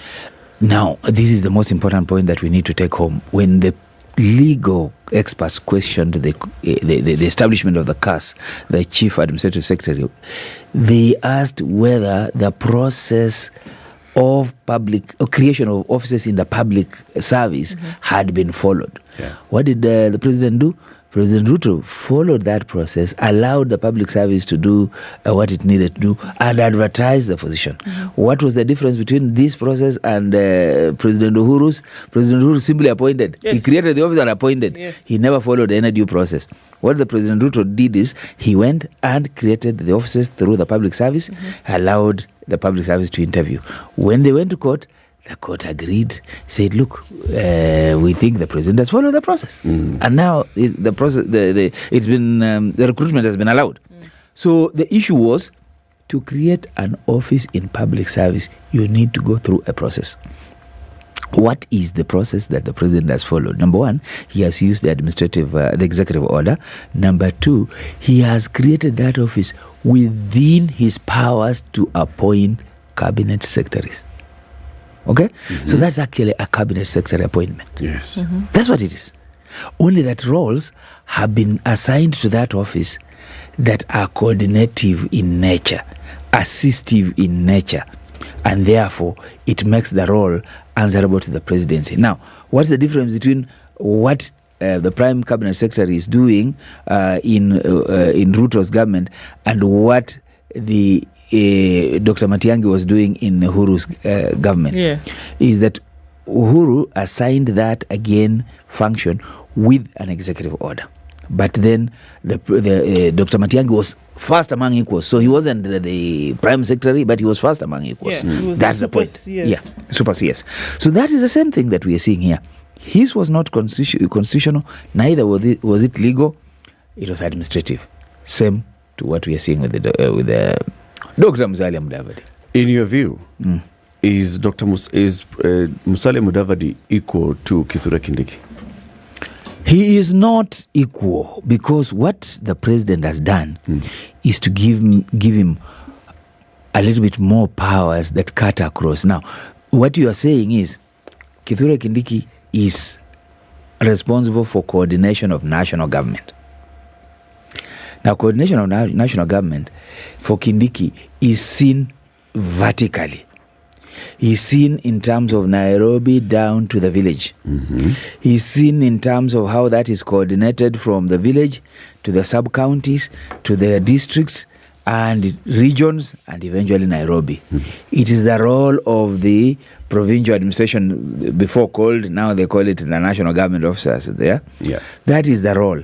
Now, the difference between that role and what Musalia's role is that Musalia's role cuts at national level across ministries, and so therefore he's coordinating that, and in addition to that, he is responsible for the legislative agenda of the national government, which then means that he is responsible for parliamentary work. That, you can say, does it introduce any challenge between him and the AG on legislation and so on? That's another conversation. But certainly because he's been given a higher role to coordinate, he can sit within that and even coordinate those functions with Kithure Kindiki. So he's not like Kindiki. Kindiki's role is different, is vertical. This other one is horizontal. It's horizontal. Yeah. And so Musalia Mudavadi is also different from any other cabinet secretary. Absolutely. Aisha Jumwa with public service. Yeah. Or the Minister for Water.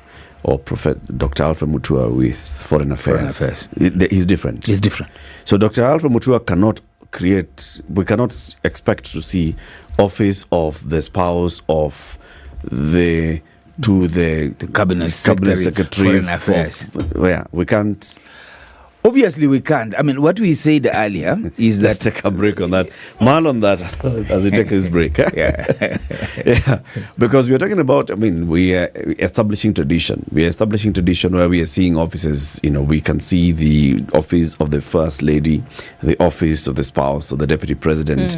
Now, can we also see office to the spouse of the Minister for Cabinet Secretary for Water, Irrigation and Sanitation?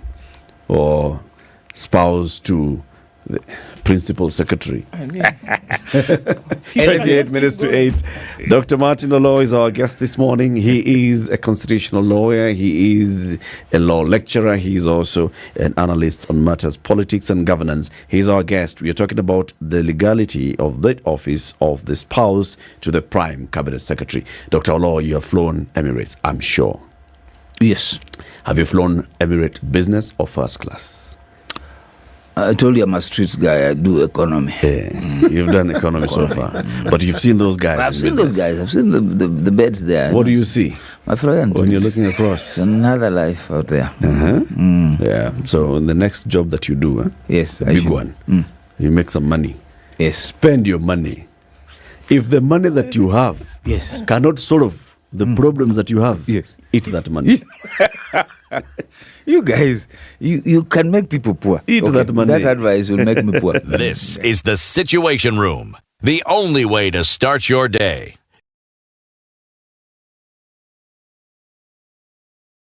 I have a brother. He was a pilot. He was laid off. He came to a policeman. He messed up. He went from a pilot to a policeman. Exactly. He stole a jet. Yeah. In fact, you should be lucky he was not court-martialed. The Spice Drive. Big hair and the biggest hits from the best decade.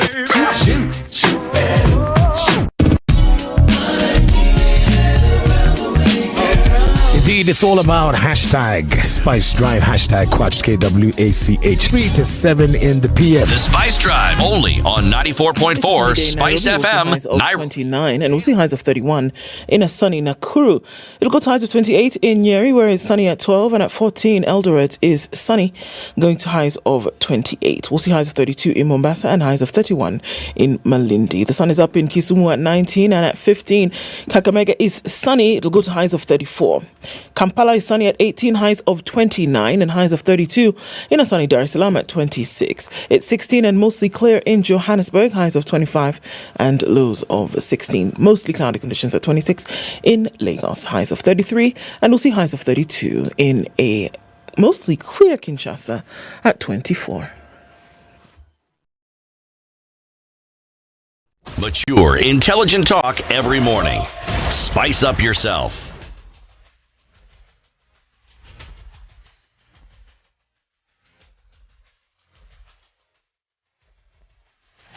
Mornings done right. 94.4 Spice FM, Nairobi.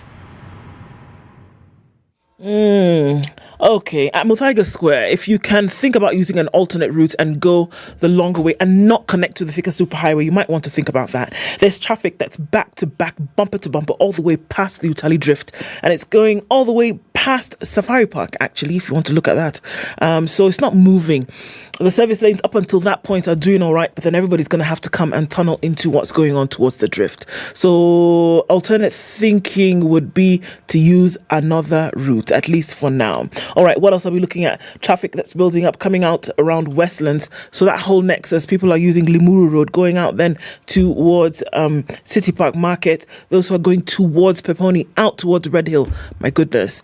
Coming out of Westlands, you want to think about using Red Hill. Don't get into this whole business that's happening to bring you out at United Nations Avenue. Coming off of the Thika Superhighway, we looked at that. Coming out of Westlands, we've looked at that. Now, coming off of Uhuru Highway, getting into the city, a little bit of traffic right around the Nyeri Stadium roundabouts. Southern Bypass not looking bad. Langata Road is starting to pile up. So it is traffic hour officially this Tuesday. Let us know what's going on where you are on SpiceFM KE on Twitter.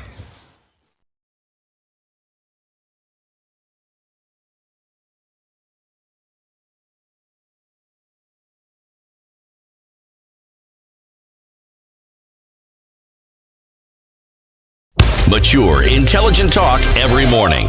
Spice up yourself.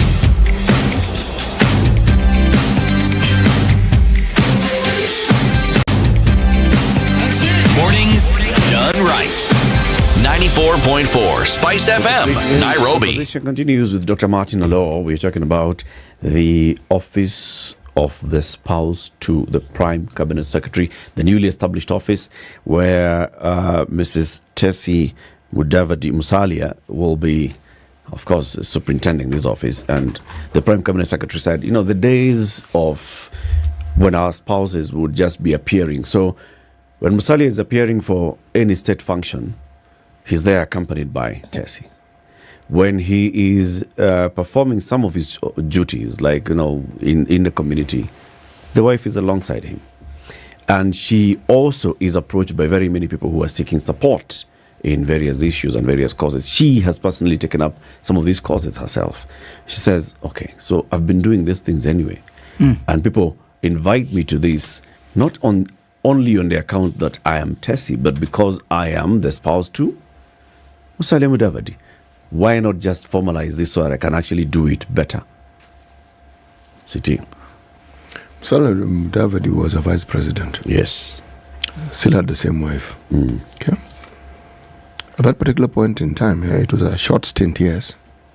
And the roles that you mentioned that were actually being performed by the First Lady, according to what you say she has been reported that she said, were there. This issue of public service is something that people often engage in. And when you are a politician, and Musalia Mudavadi has been a politician for a long time, and he's held very senior position for a long time, those functions are always there. There are things that are demanded and required of you. Okay? Now, I personally do not have a problem with this office. None whatsoever. If you want to establish an office, if you want to give functions to the spouse, by all means. Carry on. My problem is when you set in motion a process that runs contrary to the law, what have you actually set in motion? What message have you actually sent? What are you telling people? So it could even run contrary to the good intentions that are there.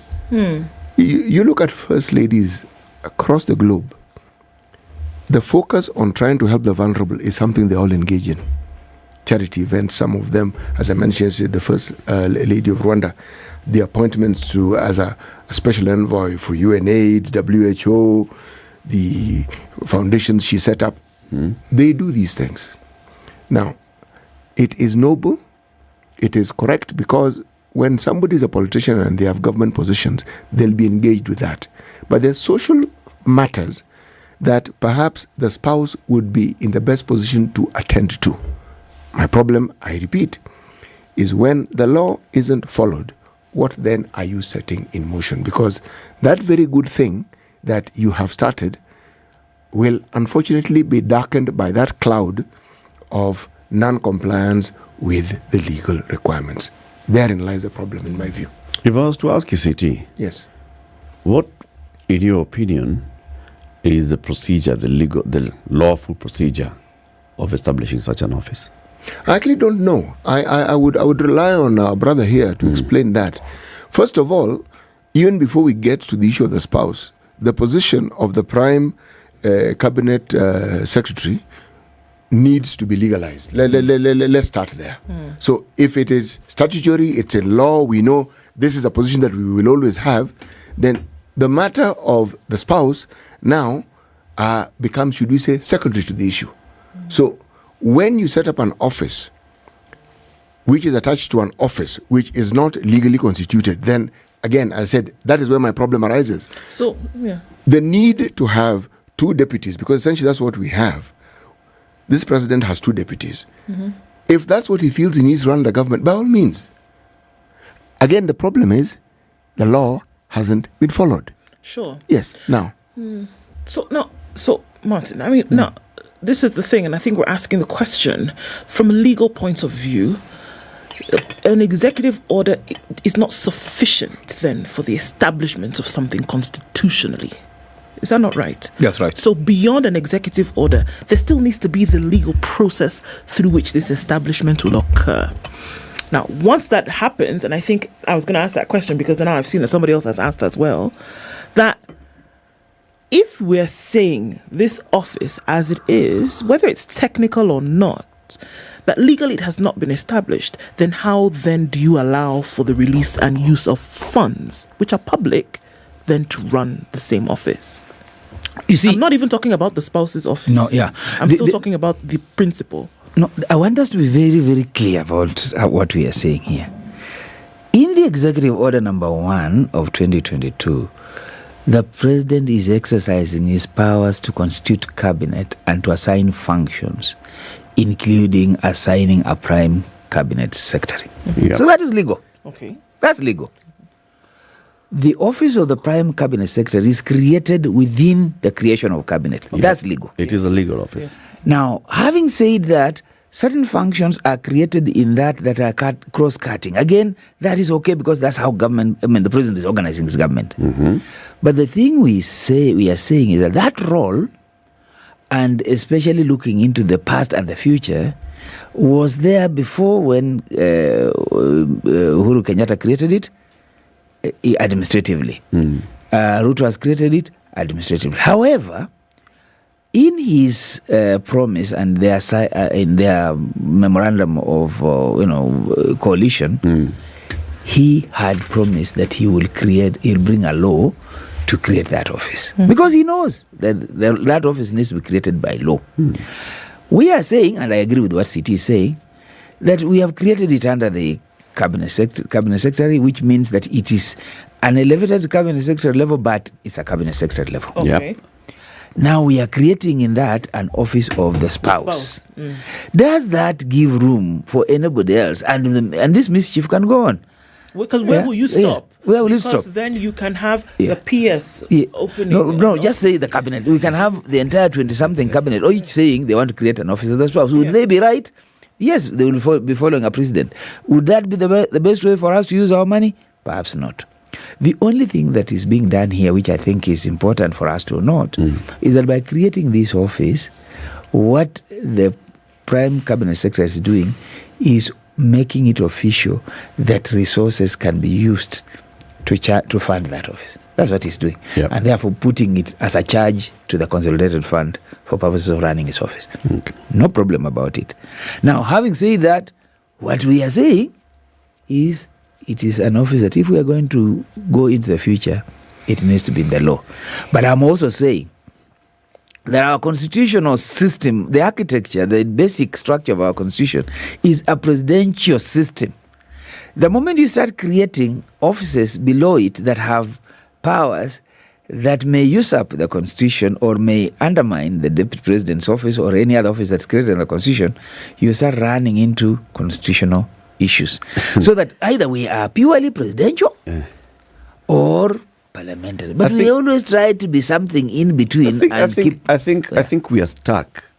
We are stuck by our own history politically. Yes. We are stuck where we see the name prime, we put minister. Yeah. And then we know a prime minister, as we have seen in this country, has executive functions that almost mirror and go like, they are deputizing the president. All right? Yes. Because that's what we saw with Jomo Kenyatta. That's what we saw with Raila Odinga. Right? Yes. That is what we are stuck with. But that's not the case here. This, like you've said, is a minister, is a cabinet secretary. Only that he could have been called prime cabinet secretary he could have called all these things prime cabinet secretary for interior, prime cabinet secretary for coordination, prime cabinet secretary for water, or remove prime, call him cabinet secretary for coordination, and give him the same 5 roles, and there would be no issue. But therein is the issue. Why did he call it prime? Because he's trying to balance between what you Kenyans are used to, which is what you want to see. This man is not like everybody else, but now this man, after the tsunami in Bomas of Kenya, he came and joined our coalition, and he has a bigger stake. It's a shareholding issue. Is it for Kenyans this or person for has him as the individual to feel that way? Him and those behind him. Okay. You, after Bomas and signing the coalition and coming into the coalition and all, I mean, you are not like just everybody else. Yes. But you're doing the job of coordinating. Eric. And if he had called Musalia, this is my thinking. If President William Ruto had actually appointed Musalia, given him these 5 roles, which, like you've said, nothing wrong at all in law, and called this office the office of the Cabinet Secretary for Coordination of Government. Yes. People would have said, but now, surely. Now, Eric, but when you call him prime, politically speaking, you've given him some... No, but he is. Politically speaking, he has been given a role higher than everybody else. No, that's prime. true. Yes. But we need also to go back to our history, saying our history is important. What was BBI talking about? BBI was talking about creating a prime minister's office. Yes. BBI was about making sure that we have room to fit our chiefs. We don't care about Indians. We want chiefs. We want to fit chiefs.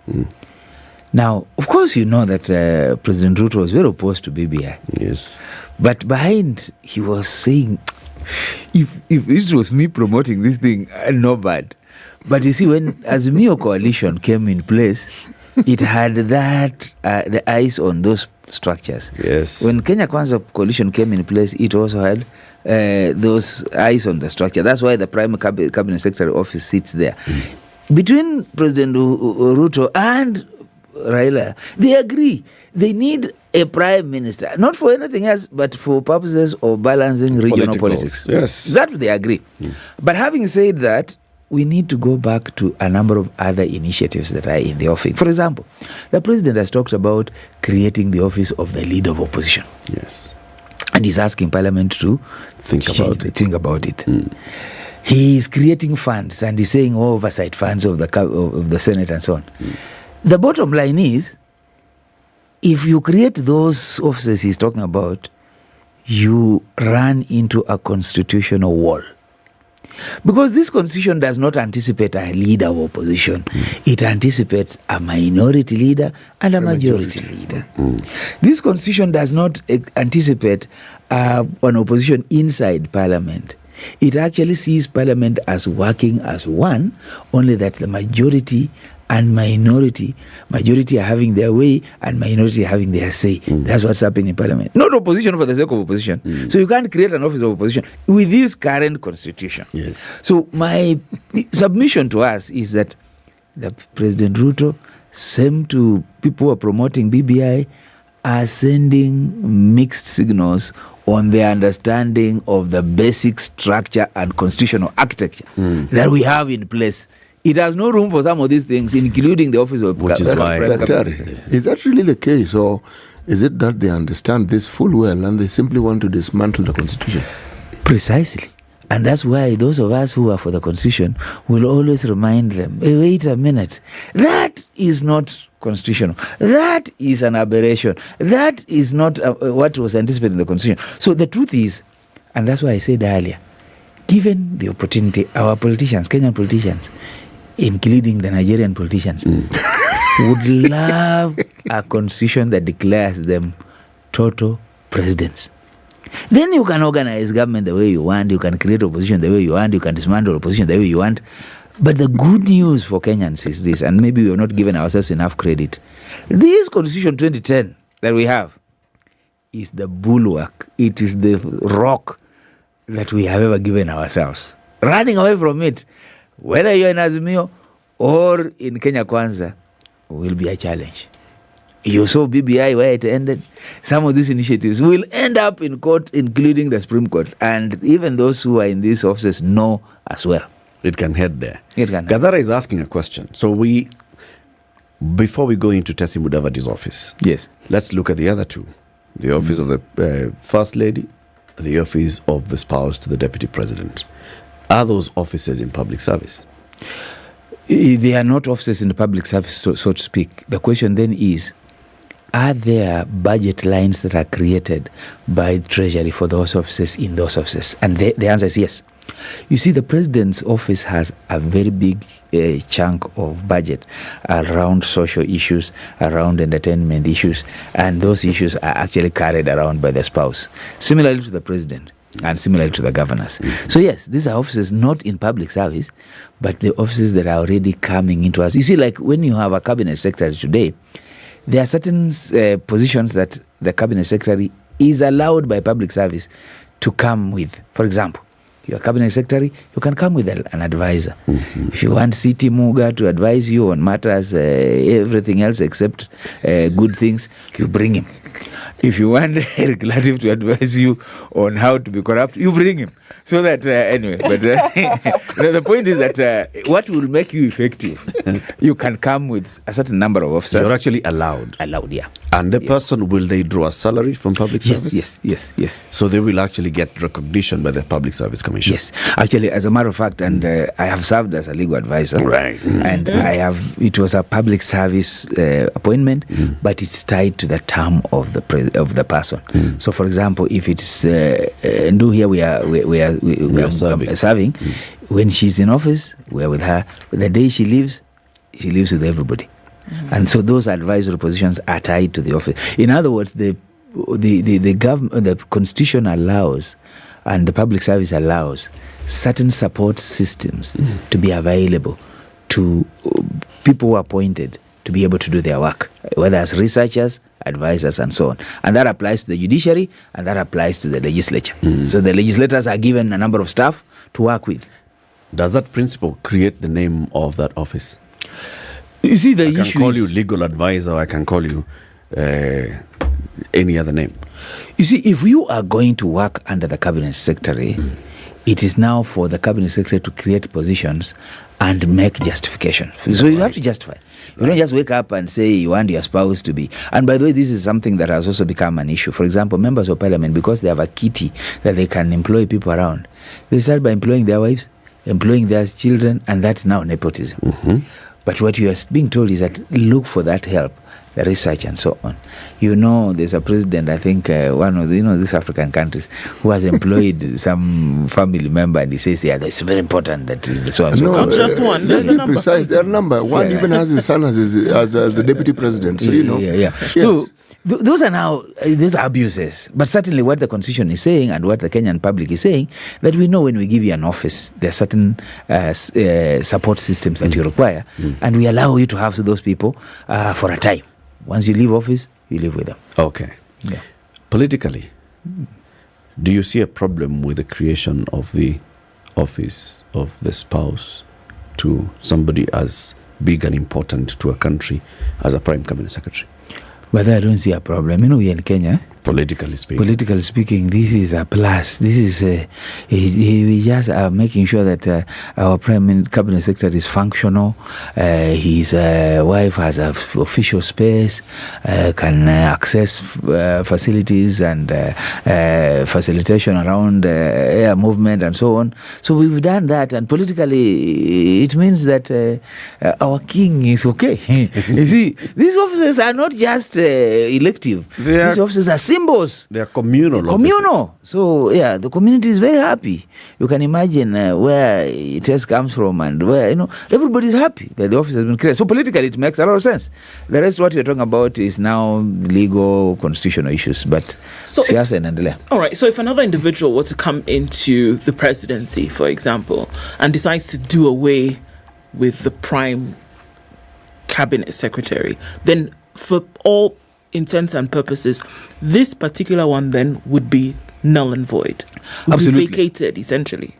You see, what the President Ruto has done makes this office different from what President Uhuru did. Yes. Because the role that Dr. Matiang'i had is different from the role, or rather, the naming of that role is different, but the functioning, and maybe even the expansion of the responsibilities is a bit different.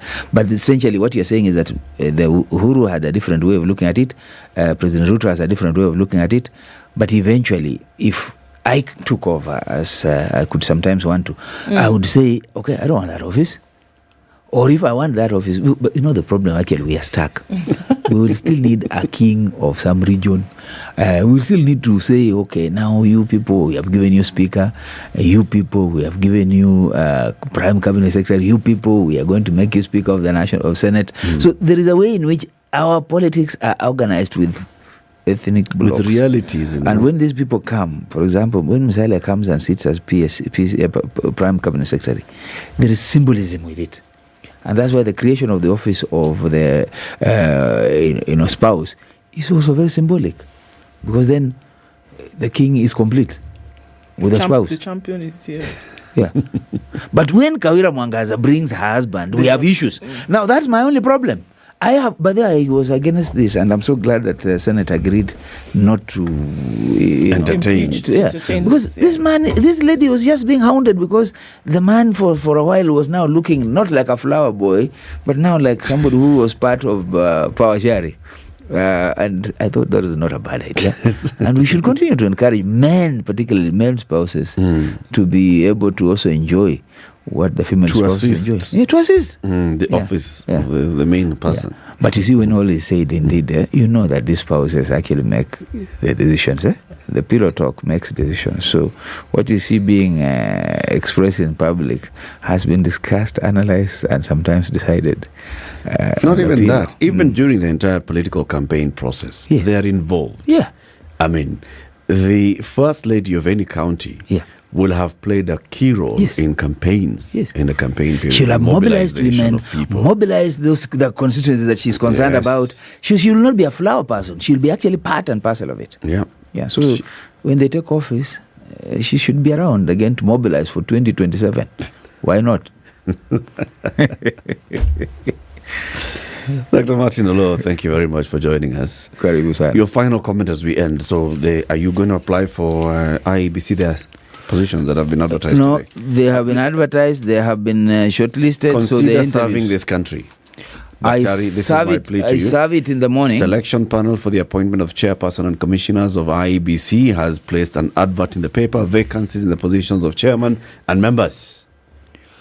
Let me tell you. I told CT to do the other one. No, CT may try it, but I'm certainly not going to try it. I'm happy serving Kenyans from the microphone and telling them the things they want to hear and some things they don't want to hear. And bringing up the next generation of legal minds. Absolutely. I'm better at teaching. And some of you are welcome to my class, please. You may need a bit of legal training to function in a newsroom or situation room for that matter. Yeah. That's important. We'll take you up on that, by the way. Thank you. So City, please, this one, you failed to do the CAS. You failed to do, not CS, we didn't want you to, we wanted you to do the one for the EACC. This is IEBC.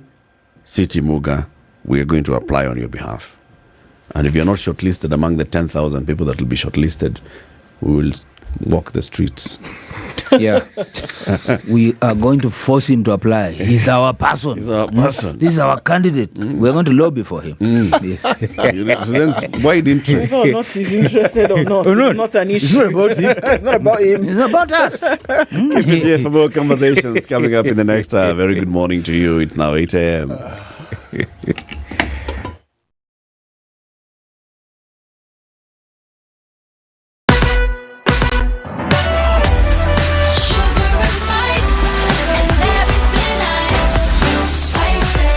Spice up your life.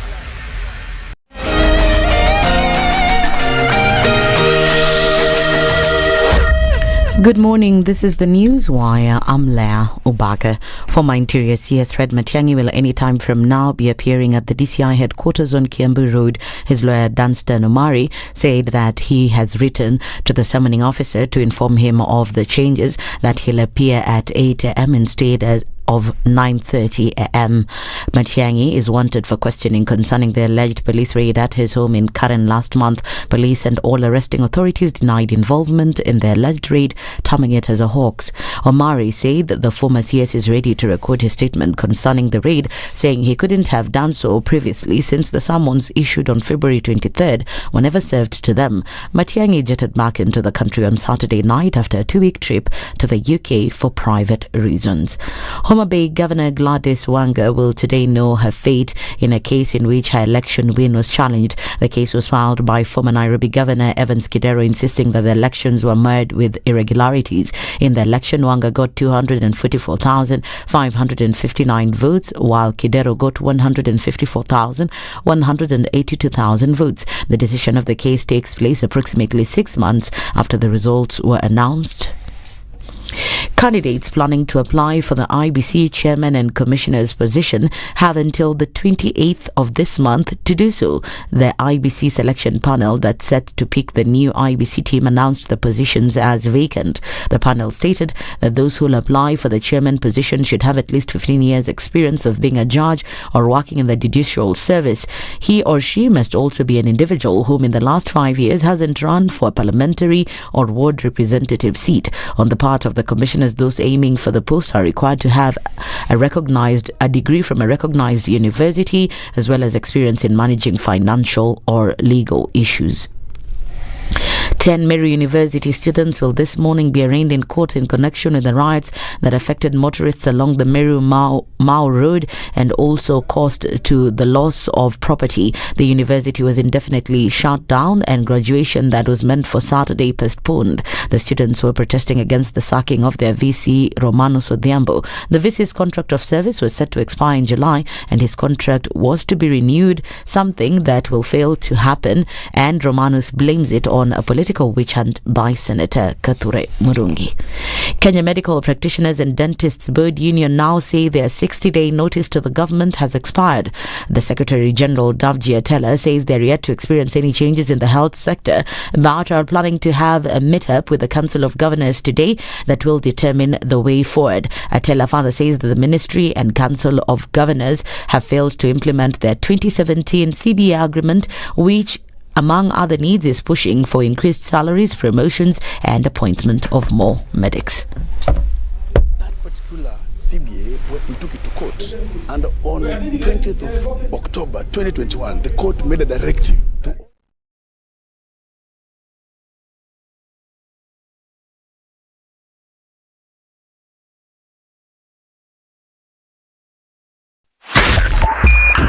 .5 Spice FM. Kisumu. All right, still heavy coming off the Thika Superhighway, and we're looking at that traffic likely to take us through most parts of traffic hour. It's heavy there. It's also heavy on Kiambu Road this morning, and we're looking at it heavy coming off. So, wondered over the last couple of weeks, why is it that heavy traffic coming out of Gigiri, Limuru Road from United Nations Avenue? So, we're looking at what is happening on Thigiri Ridge heading out towards Red Hill. The dueling now of that road is going to cause traffic over the next few months, and we know that we've got heightened levels of activity there with that construction, so we're going to prepare for weeks of traffic. Okay, use alternate routes is what everybody's being told, so we're going to do some research into what those alternate routes are. All right, we're looking at traffic on James Gisho. It's crossing over to Wayaki Way. We're looking at some coming off of Naivasha Road as well as Gong Road this morning. Jogo Road started early. That's still busy. Juja Road is looking like quite something right now getting into the CBD. Let's look at the eastern part of the city. We're looking at traffic also on the eastern bypass heading out towards Utawala. SpiceFM KE on Twitter. Talk to us there about what's going on where you are. Let's keep things moving this Tuesday.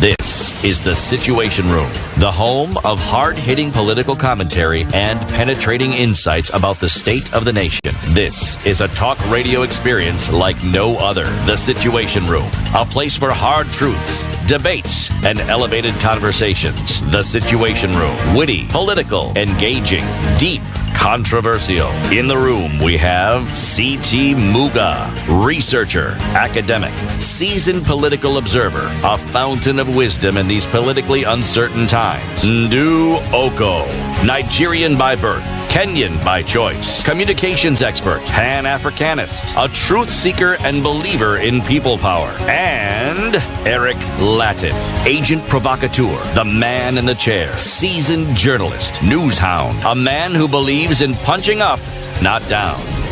This is The Situation Room, the only way to start your day. It is 6 minutes after 8. Welcome to the third hour of The Situation Room. Happy Tuesday. Thank you for tuning in on SpiceFM, on KTN Home, and also following the conversations on YouTube and Facebook. There are those that actually just don't watch us live now, but they go back later onto YouTube and Facebook and catch up with the conversations, right? And we appreciate every one of you.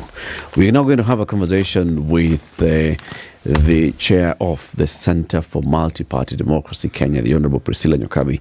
She is not yet here, but when she gets here, we'll start that conversation. It'll be about the People Dialogue Festival 2023. The Center for Multi-Party Democracy is organizing that this week, and they'll be having several conversations. She'll come and tell us all about it and why political parties are pushing for dialogue. What does dialogue mean? This is one of the stories that was in the papers today, and we talked about it in the headline and we didn't go into it. It's covered on page 8 of the Standard. Mm-hmm. Cost of imports to go up soon following KRA order on cargo. Prices of imports are set to go up in the coming weeks after KRA directed small and medium enterprises to pay taxes based on the value of products and not their weight. According to the new directive, which took effect on the 1st of March, consolidated cargo will not cost 200 bob per kilo, as has been the case. The pricing will be based on the transaction value as per WTO General Agreement on Tariff and Trade. KRA will support consolidation of cargo as per the law on carriage from country of supply, but once they arrive at the local ports, they must be deconsolidated and declared as per the law on transaction value. KRA says the order is geared towards ensuring fairness, equity, and effectiveness to all taxpayers. It implies that once goods are consolidated from the origin and shipped to Mombasa or Nairobi, they'll be deconsolidated and declared by the individual importers. This will be done with their pins and the duty paid as per the invoice value of the goods. What does that mean? So they're saying, you know what we're seeing small traders do? Go to, say, China, Guangzhou, buy things. You're buying electronics, the city is buying lighting and fittings and blah, and somebody else is buying, apparel. And because neither of us can fill a container by ourselves, we put all those things into 140 foot. Yeah, all of us, yes. All of us arrive at the port. What they do is they weigh the container. And then they say, all right, so according to this weight, this is how much we pay. So we pay, I pay. We move. Right? Now, I think the traders would then look and ask themselves, how much space have you occupied in a container? So we are prorating how much you're paying. Now KRA is saying, fungua container, patia ndo vitu zake, CT zake, kila mtu akae kwa kona yake, anakuja, leta invoice, ulinunua pesa ngapi? Your tax is this. Wewe, your tax is this. Mimi, my tax is this. Now traders are complaining and saying, now this is going to make the cost of goods go up. Well, of course it will.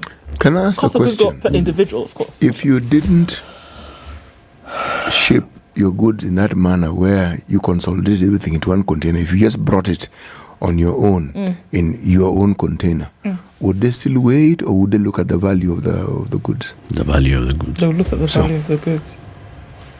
So, where is the difference? They're still doing the same thing.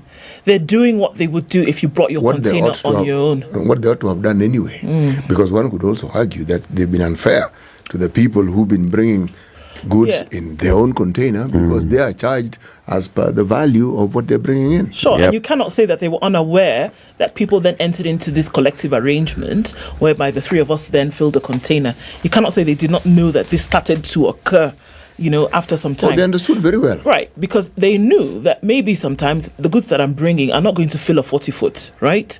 But that we can all buddy up and then fill the thing, or even do half a thing, so that we can share the cost. It's not market secrets. Everybody knows that happens. You're thinking kindly. I'm not. Yeah? I'm thinking people knowing that this loophole existed. If I want to bring something which I know could fill a container, I div it up. So it comes in 5 different containers. Same thing that I wanted. But as opposed to bringing it yes, because you will wait. Because you'll wait. And I will pay less. Yeah. Yes. KRA Board Chairman Anthony Mora told the Standard that there'd be increased vigilance and a system that would seal the loopholes people use to undervalue imports. He said, in the port of Mombasa alone, we lose 428 billion shillings per year, a huge hemorrhage from one of the tax arteries. He says KRA was considering doing valuation of the port of entry before goods are shipped in to avoid undervaluation.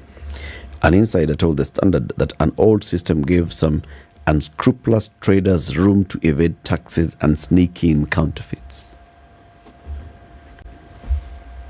We've been talking about tax. This one, I have no problem with. No.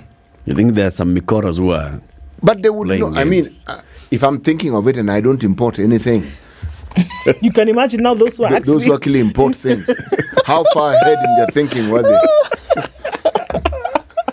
They've already been there, done that, my friend. They did this matter a long time ago. Now, the story here says that the new directive is likely to push up the prices of imported goods.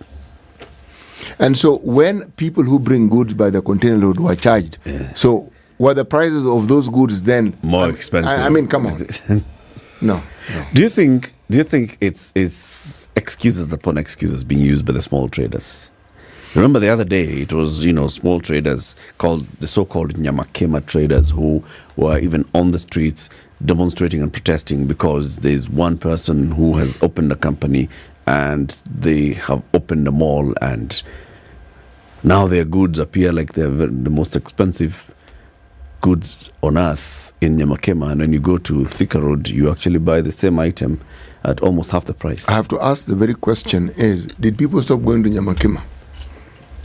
Did these Nyamakima guys stop trading, or did they stop importing and simply going? When the shop opened and like simply this, going to China Square to buy the things to come and sell at Nyamakima? When the square opened on Monday, was Nyamakima empty? No, it wasn't. There were still people who went there. Yeah. They started looking ahead, and they could see once more and more people get to hear that you can get this same item down the road at 40 bob less. But then what does it tell you? Does it tell you that these guys are pushing them out of business, or are they telling us the Nyamakima traders were overcharging us? What exactly are we being told? That's a debate that's been there. Yes, because the source of these goods seems to be the same thing. Or are we saying that the owner of China Square, because he's Chinese, got a preferential rate for the goods he was bringing in from the same source? Somebody argued that. There are some people who are actually arguing that and saying, look, this business person, what kind of cost is he incurring? What's his cost of credit? Would you compare the cost of credit for this person, maybe who is borrowing from an offshore market, to the one who is trading here in Nyamakema, who's borrowing here at this prices? Chances are if that person is borrowing maybe at 2%, 3% interest rates, and our guy here is borrowing at 15 to 25% interest rate. You see, the goods that come from this country called China don't just get sold in Nyamakema only. They're sold all over the country. Okay? Now, smart business people would understand with great clarity that if something costs you something in China and it's costing less in Kenya, why do you need to go to China? Can just get it here. You see, it's just here. In fact, when you calculate the amount that you would have used to climb the plane, and you calculate actually cheaper for you if somebody can bring it here. So why do you need to go all the way? You can just do it here. Why is it that China Square was talking, or the owner was talking about the huge amounts of money they were turning over? It means it was popular. What I'm trying to say is, whenever you have trade wars, what is spoken of has nothing to do with the truth. It has more to do with what somebody would like to express as their point of view of that particular matter. The truth is not really the subject of discussion here. It's me presenting my position in the best way I possibly can. Because, again, has Nyamakema shut down? No. Has it shut down? Did they close shop? Not yet. Yes. It's the same argument that I heard that was brought in by traders of spare parts, that some of these people who import second-hand cars, dismantle them or dismantled and sell parts will, undercut their business. Second-hand spare parts exist. People who sell second-hand spare parts, there are some importers who are bringing their second-hand spare part as a vehicle. Yes, exactly. And then dismantling here and selling as a spare part. Yes. And then somebody and some actually bring spare parts. So, and then there are those who sell spare parts, and they'll tell you, do you want genuine, and or do you want not genuine? Real. Yes, they are all still doing business. So when you hear them complaining, you wonder, okay, hey man, this noise is really loud. There's a serious problem. All those businesses, and if you go along Enterprise Road, they are next to each other. The one with the genuine and not so genuine power parts, new and not new, next to each other. So, what are you saying? So what we're talking about here, if you come back to now this container issue, cargo, that will the cost of imports go up? And so is this cry then from the operators, or the truth of the matter is that KRA is just going to ask you to do what they would normally ask anybody else to do, but you're seeing as though it's going to be an added cost on you because you're actually going to have to pay, and then the end user then will have to bear the brunt of that extra cost. Not necessarily. What is happening here is KRA inafinya mwanabiashara mdogo hustler. Do you remember the question that CT asked? Nimekuja siwezi jaza container. Ataleta hiyo container. Huyo ni mtu mkubwa. Labda si mtu mkubwa. Alipe tax. Sisi watu wadogo, why are you finishing us? And the reason why we're doing these things is tuweka chakula kwa meza, tupeleka watoto shule. Just a bubble. Yeah. Those dynasties, let them pay the big container. Usually when there's such complaints, it means somebody's favored position has ceased to be so. The huge profits they are making have ceased to be so, and they feel somebody else is making the money that they're accustomed to making. But it's made in such a way that you actually feel they're shutting down and they're going out of business. It's over. Yes, and that's why I'm asking the question, is it really? Is it? If there were people who are already paying taxes in the same manner, this was a loophole. It may have been created, as Eric puts it, to give the biashara mdogo an opportunity to actually do business. Because the person who brings it in bulk is probably going to benefit from the economies of scale. But the truth of the matter is this: business people are business people and they are smart. If there's this loophole, why do I need to bring it all in one container? Why can't I bring it in 8 separate containers? divvy it up. Somebody's bound to figure it out, and that's for sure. That's for sure. Same complaints we saw when we started seeing these taxi hailing apps coming in. And the old guys were protecting the status quo and saying, sasa hii, yes, sure, inatuharibia biashara. I've been in this taxi business for 30 years. Nimepeleka watoto kwa shule. Then this guy comes and now he's taking away our business. He's not even invested in cars. Your favored position is being challenged. And that's the thing about business. It's called competition. Okay? Competition has come in. Instead of thinking, how do I then compete with these people? No, you want to maintain the status quo and compete with them. And yet, they have left that platform that you worked on. It has changed. And you're resisting change. Who do you think is going to lose? If you take these so-called regular taxis, they will tell you, us we're charging you because we don't know if when we reach the destination, we'll get we'll get somebody. And you ask them, and that is my problem, how exactly? I have to charge because where I'm coming from to pick you is far. And you're thinking, I have understood perfectly. How is that my problem? Anyone who's taken taxis from an earlier time will hail the evolution of the taxi to vehicles that are primarily new vehicles. Some of us boarded taxis that, by definition, a taxi has to be old. And by definition, it needs to rattle. And by definition, every time you boarded it, you first went to enter a petrol station. Yes. Yes. Yes. Yes. You have agreed fare is going to be 1,000. I bullet you 1,000. Yes. Some, you even pushed it so that you could start. Who pushed it? You the passenger. CT. Yes. And then and once the jump starts it, then you get in. But there's no discount. So I'm simply saying. Oh my God. Status quo always fights. Yes. To remain. It's an issue of status. There are changes, and then you have this whole issue of what is it? Yeah. Or and that's how now you start, defining people who come together and they congregate and they refuse to hear any kind of conversation. It's a cartel. They've been charging us. You see, what do you think we're discussing when it comes to the issues that we were parodying about regarding the cartels? The problem with the media is they do not understand the status quo, that people who are in authority shouldn't be questioned. How dare they? Okay? People who are in authority should be listened to.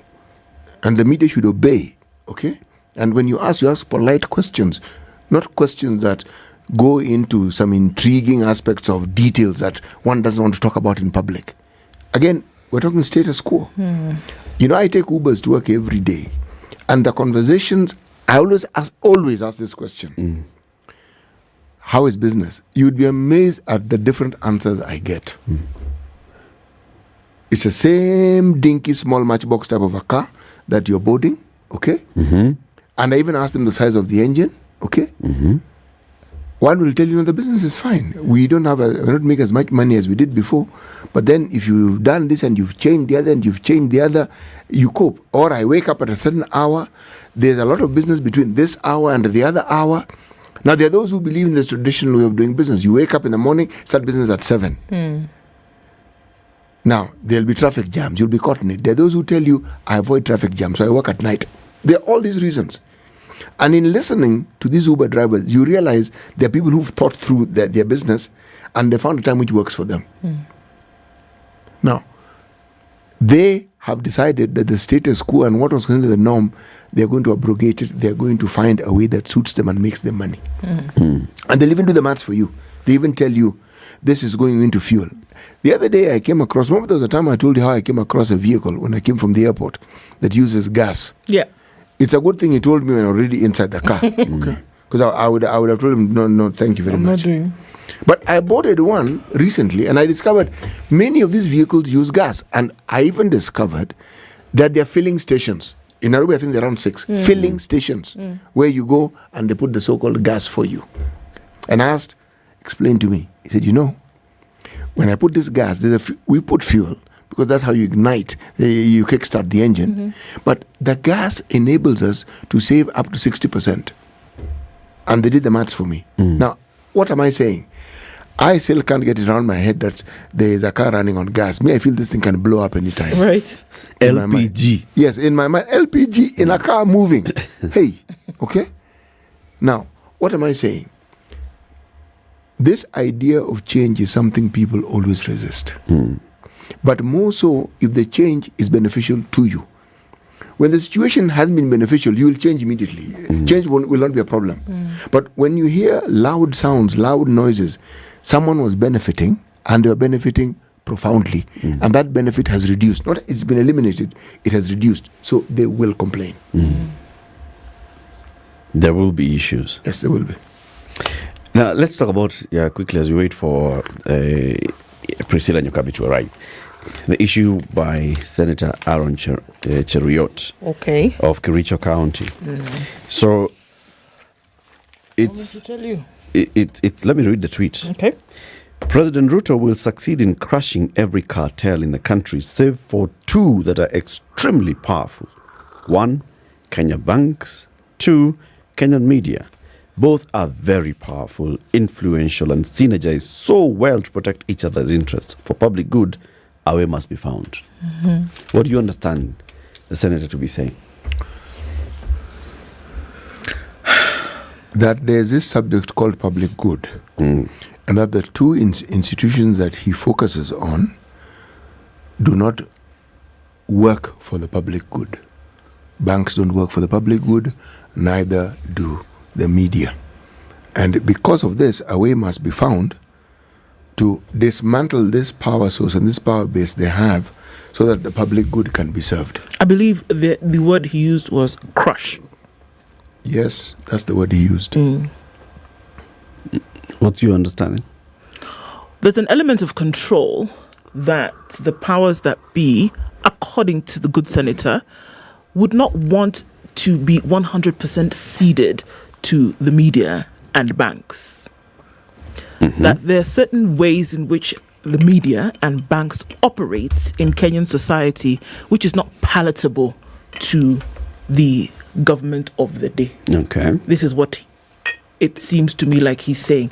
And in order for this situation to be remedied, they must either be brought underfoot, they must either be brought under control, and it must be a situation whereby you do say, operate as you are told and not how you think.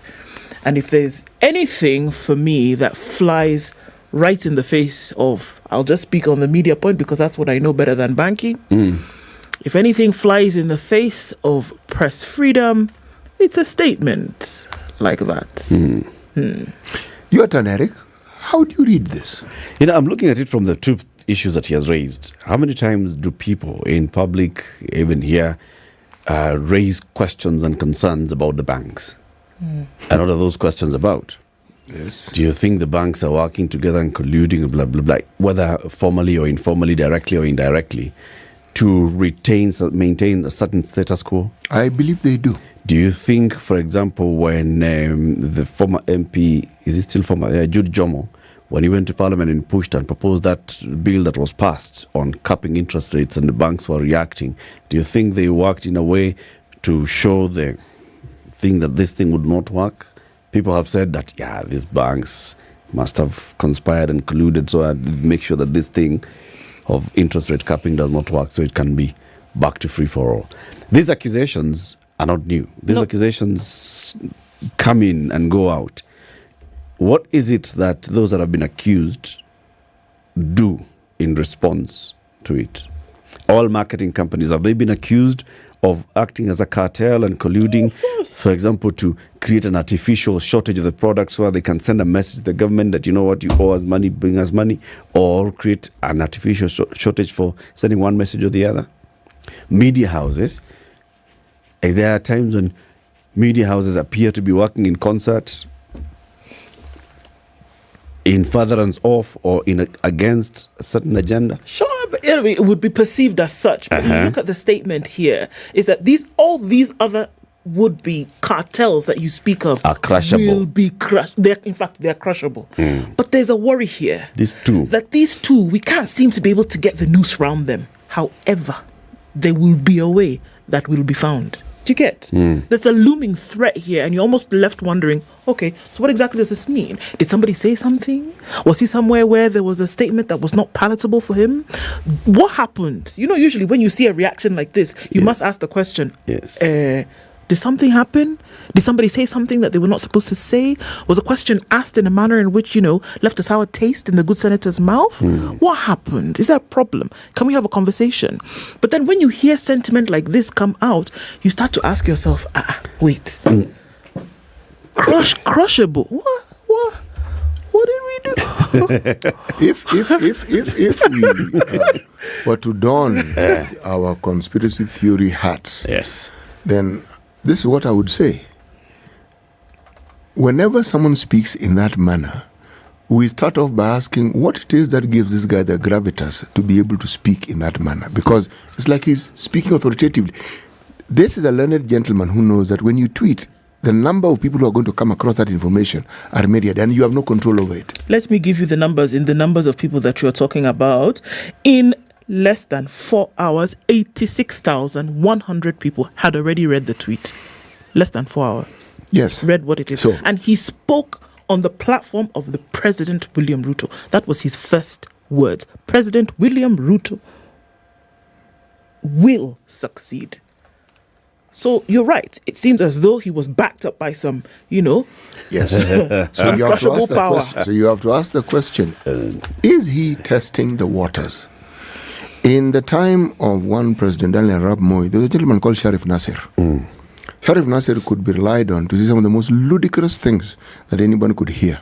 But with time and with hindsight, it was realized he used to test the waters. He'd say, okay, why don't we say this and see how people respond to it? Or people have forgotten about me. Let me say something today that will make them remember. Yes, let's have a conversation. But unfortunately, this matter of the media and the need for politicians to actually bring it under control, most specifically under their control, it did not start today.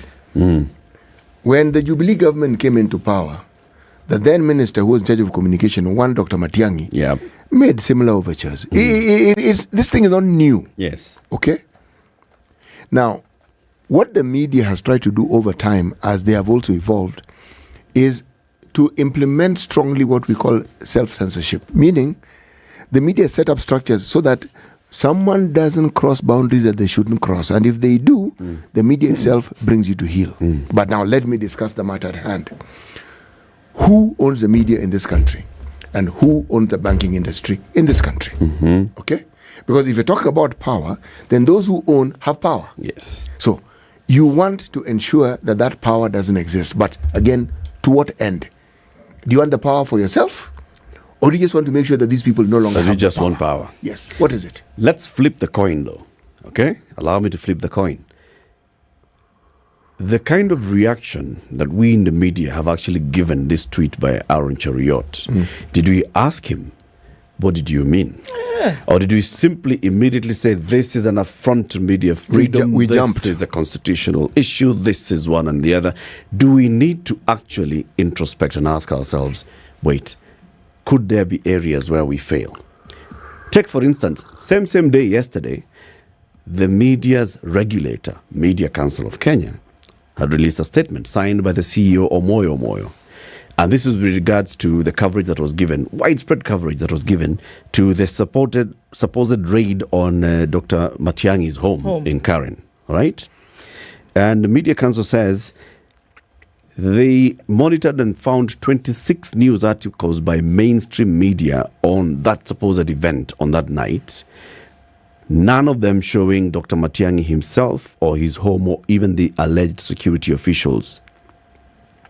The Media Council wrote to the media houses that published and asked them, please give us material that, because we are hearing all these issues and complaints, give us material that then can show us that you actually went there and you covered, and what you were covering was real. Give us any photos or any videos. He says, Omoyo, the CEO of the Media Council of Kenya, that no media house actually responded to him. He says, by failing to adhere to their own code of conduct and rejecting any form of peer review or established regulations and practice, the media becomes a threat to democracy and press freedom, and instead become agents of impunity who are resisting any form of accountability. While some sections of the media resorted to scrutinizing or accusing the Council of joining hands with forces bent on threatening press freedom in Kenya, the Media Council reiterates that being reminded of your ethical responsibility and professional obligation to adhere to the code of ethics is not a threat to press freedom, but protecting public interest and citizen exposure to misleading media content. Basically, what Omoe was saying is, look, guys, there was this issue. As a regulator, we came to you and said, give us material that shows that there was this. And you gave us nothing. None of you responded. In fact, you went ahead and said, this is an affront on media. Same thing we were telling Chariot is what we were telling our regulator.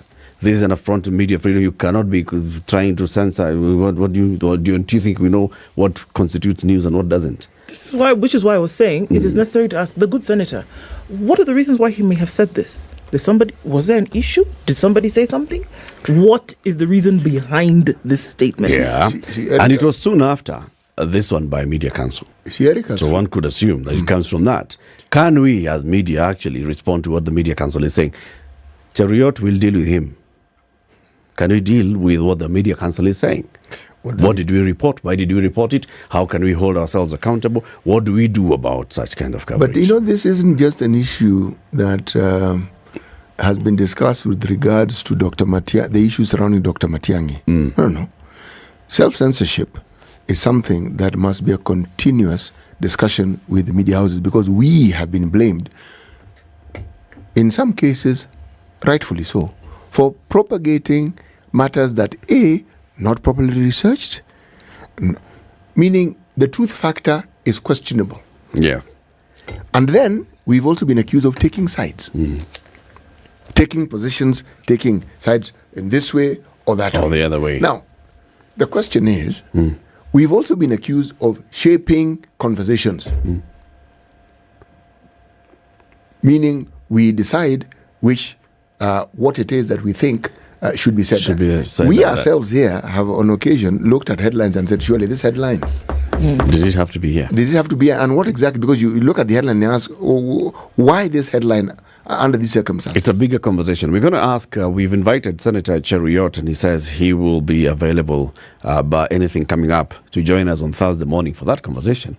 Of course, we'll also invite the Media Council of Kenya CEO Moyo to also tell us what exactly are you telling us, Bona CEO. 24 minutes to 9. Let's take a quick break. When we come back, Priscilla Nyokabi will join us for the People Dialogue Festival 2023. Good morning. This is the Situation Room, the only way to start your day. 3, 2. Everybody, welcome to Kenya's biggest conversation. Heri Latifa, Kismuga, Madam Du, nimesalamia wote sana. Tumepokea salamu, asante sana. Hapa Garissa today the weather is very good, only that baridi inatupeleka mbio sana. Baridi ni degree ngapi hapo? Hata sijui, lakini madam tunakauka sana. If you want to follow the money trail, you've got to think like a thief to be able to catch that thief.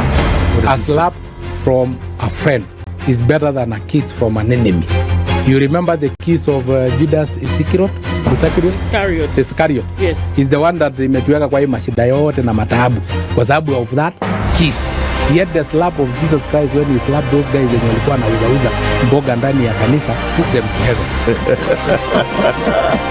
The Situation Room, Kenya's biggest conversation. It's sunny at 19 in Nairobi. We'll see highs of 29, 17 and sunny in Nakuru, 16 and sunny in Nyeri and Eldoret, sunny at 18, 27 and sunny in Mombasa. And we'll see sunny conditions through Malindi at 28 currently. It's 22 and sunny in Kisumu and 18 in Kakamega. In Kampala, it's sunny at 21, 28 and sunny in Dar es Salaam, 17 and mostly cloudy in Johannesburg, and 25 and cloudy in Lagos. It's 24 and cloudy in Kinshasa.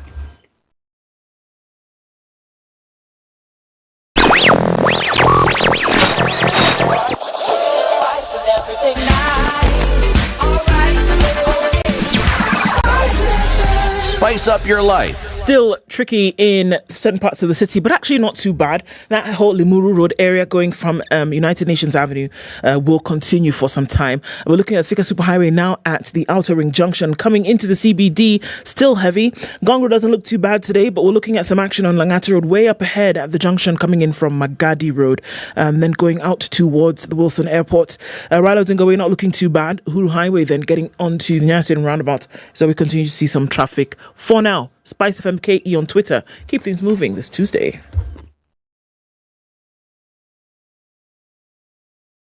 Are you ready?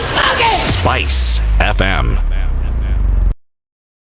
Mature, intelligent talk every morning. Spice up yourself.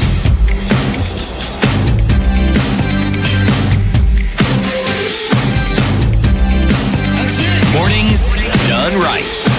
94.4 Spice FM, Nairobi. Joined by the Honorable Priscilla Nyokabi. She is the chairperson of Center for Multi-Party Democracy, CMD Kenya. Good morning, Priscilla. Good morning, good morning. Good to have you on the show. Happy New Year. Thank you. Every time somebody comes and joins us for the first time in the year, you have to say Happy New Year. Even if it's September. It doesn't matter. As long as it's... the first time. It's the first time you're seeing each other that year. It's new. It is still a new year. Okay. Glad I'm coming in March. And then you also tell them congratulations for being elected the chairperson of CMD Kenya. Thank you. Yeah. There's a lot of work that CMD Kenya does. We've hosted the previous chairperson and the CEO, the executive director as well. Center for Multi-Party Democracy, championing multi-party democracy in the country and all. This is the People Dialogue Festival of 2023. What's that about? Tell us. Oh, I think let's start with the CMD. Since our multi-party democracy, and parties have come a long way, a long journey, from briefcase parties to my own party, to my husband and wife party, to now what we have in the new constitution of Kenya 2010, and also the strengthening of parties since then. Now most of our parties have offices, they have the national governing councils. I think now we're still not there because our parties are very young. Only ODM has survived through cycles. We have a journey to go in terms of I think our parties are like our companies. They die at infancy, but hoping that will change. Then the PDF. Ford Kenya has survived through cycles. Sure, Kanu too, actually. Ford Asili and Kanu too. Yeah. So we're almost there. Kanu, I think Ford Kenya. Now, even small parties like the DP could have survived longer. So it's a journey of political parties. And one of the things that the dialogue does is to bring that conversation to the people and to make it a festival. So there's a bit of celebration around the festival part, but there's also the discussion around political awareness. And Kenya is one place where everybody has a political idea. We surprise the Mzungus when they come here, from the taxi driver to the saloonist to the barber to the kiosk person. Everybody is politically aware. Where does that political awareness take us as a country, and what goodies do we deliver? You have to remember that democracy is not an end in itself. Democracy is supposed to deliver development. Is our democracy delivering development? Is our democracy delivering to the poor people? And we've just seen the beginning of populist politics, as it were, running out from Brexit to the US in Trump, and now to Kenya with the party that has won. What does that mean for the future of democracy? Are those new threats? And then here in Kenya, we have what we call signature dialogues. Where are our homegrown solutions? The seat of the official opposition. We are in a pure presidential system, the American model, where you don't even have ministers come out to the floor of parliament for questioning. But we were so used to the old parliamentary system. And in law, we call it a mongrel. We have since learned how to take the best of all these systems and put it in here. So this leader of official opposition, might it be time to consider a homegrown solution that allows us to get the best of the ideas that there can be? I think that the former prime minister has good ideas, but giving those good ideas on the street is not as good for democracy. Why can't he give those good ideas on the floor of parliament and come and help us fight corruption as the leader of official opposition? So those signature dialogues, the 2/3 gender rule, all the dialogues that we've had from before, we organize the dialogue in villages. So you have a political village and a party leaders hour. A lot of the party leaders will come. The Speaker of the National Assembly is going to be a key highlight. The Prime Secretary is going to be a key highlight. And many of our political leaders have had a thing with CMD, including the President, when he was a member of KENU. And then we have the SDGs village, worrying about political parties and delivery of SDGs, the manifestos. Are we delivering on SDGs? And then we have the youth village. They have refused to be leaders of tomorrow. They are now leaders of today. What do they think about this democracy and how will it deliver jobs for them? Then we have the International Women's Day on 8th of March, so the gender debate. And a lot of political leaders are going to be there, both at national level and devolution, and then a lot of development partners. The idea was originated from Sweden. Where they hold it in an island. Even here in Kenya, we are starting to explore the idea of holding it outside of Nairobi. And then it went to Denmark, and then the EU and Netherlands, and there's a lot of civil society partners. I particularly like the Scandinavians because they have small parties like the one that I come from now, Jubilee Party, with 33 members of parliament. In Scandinavian countries, that's a big party. We are obsessed with numbers here. There, they are not obsessed with numbers. They are obsessed with quality of representation, climate change impact here. Here, we are obsessed with numbers. That's why we take all these M-Pesa numbers and all that. You know, we shouldn't be obsessed with numbers. We should be obsessed with quality representation and quality of debate. So that even a party like the one that I belong to now, Jubilee Party, we should be worried about what impact are we going to make in the country, you know, post-election. Actually, the first discussion is that post-election, what impact do we make with our political parties? I'm interested to note, Priscilla, even as this festival comes into place, that will there be an opportunity to discuss this very thing that you've just said and now open it up beyond a mention?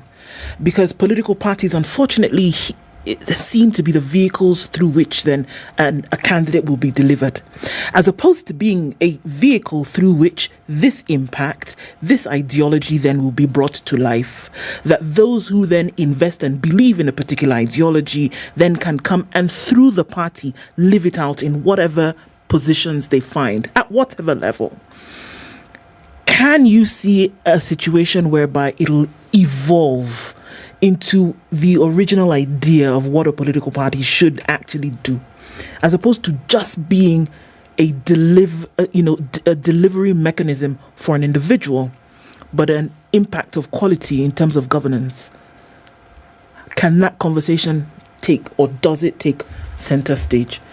I think it will take center stage because all the parties have an exhibition and all the parties are encouraged to sort of recruit new members, because what happens in Kenya, while we are political, we are not members of political parties.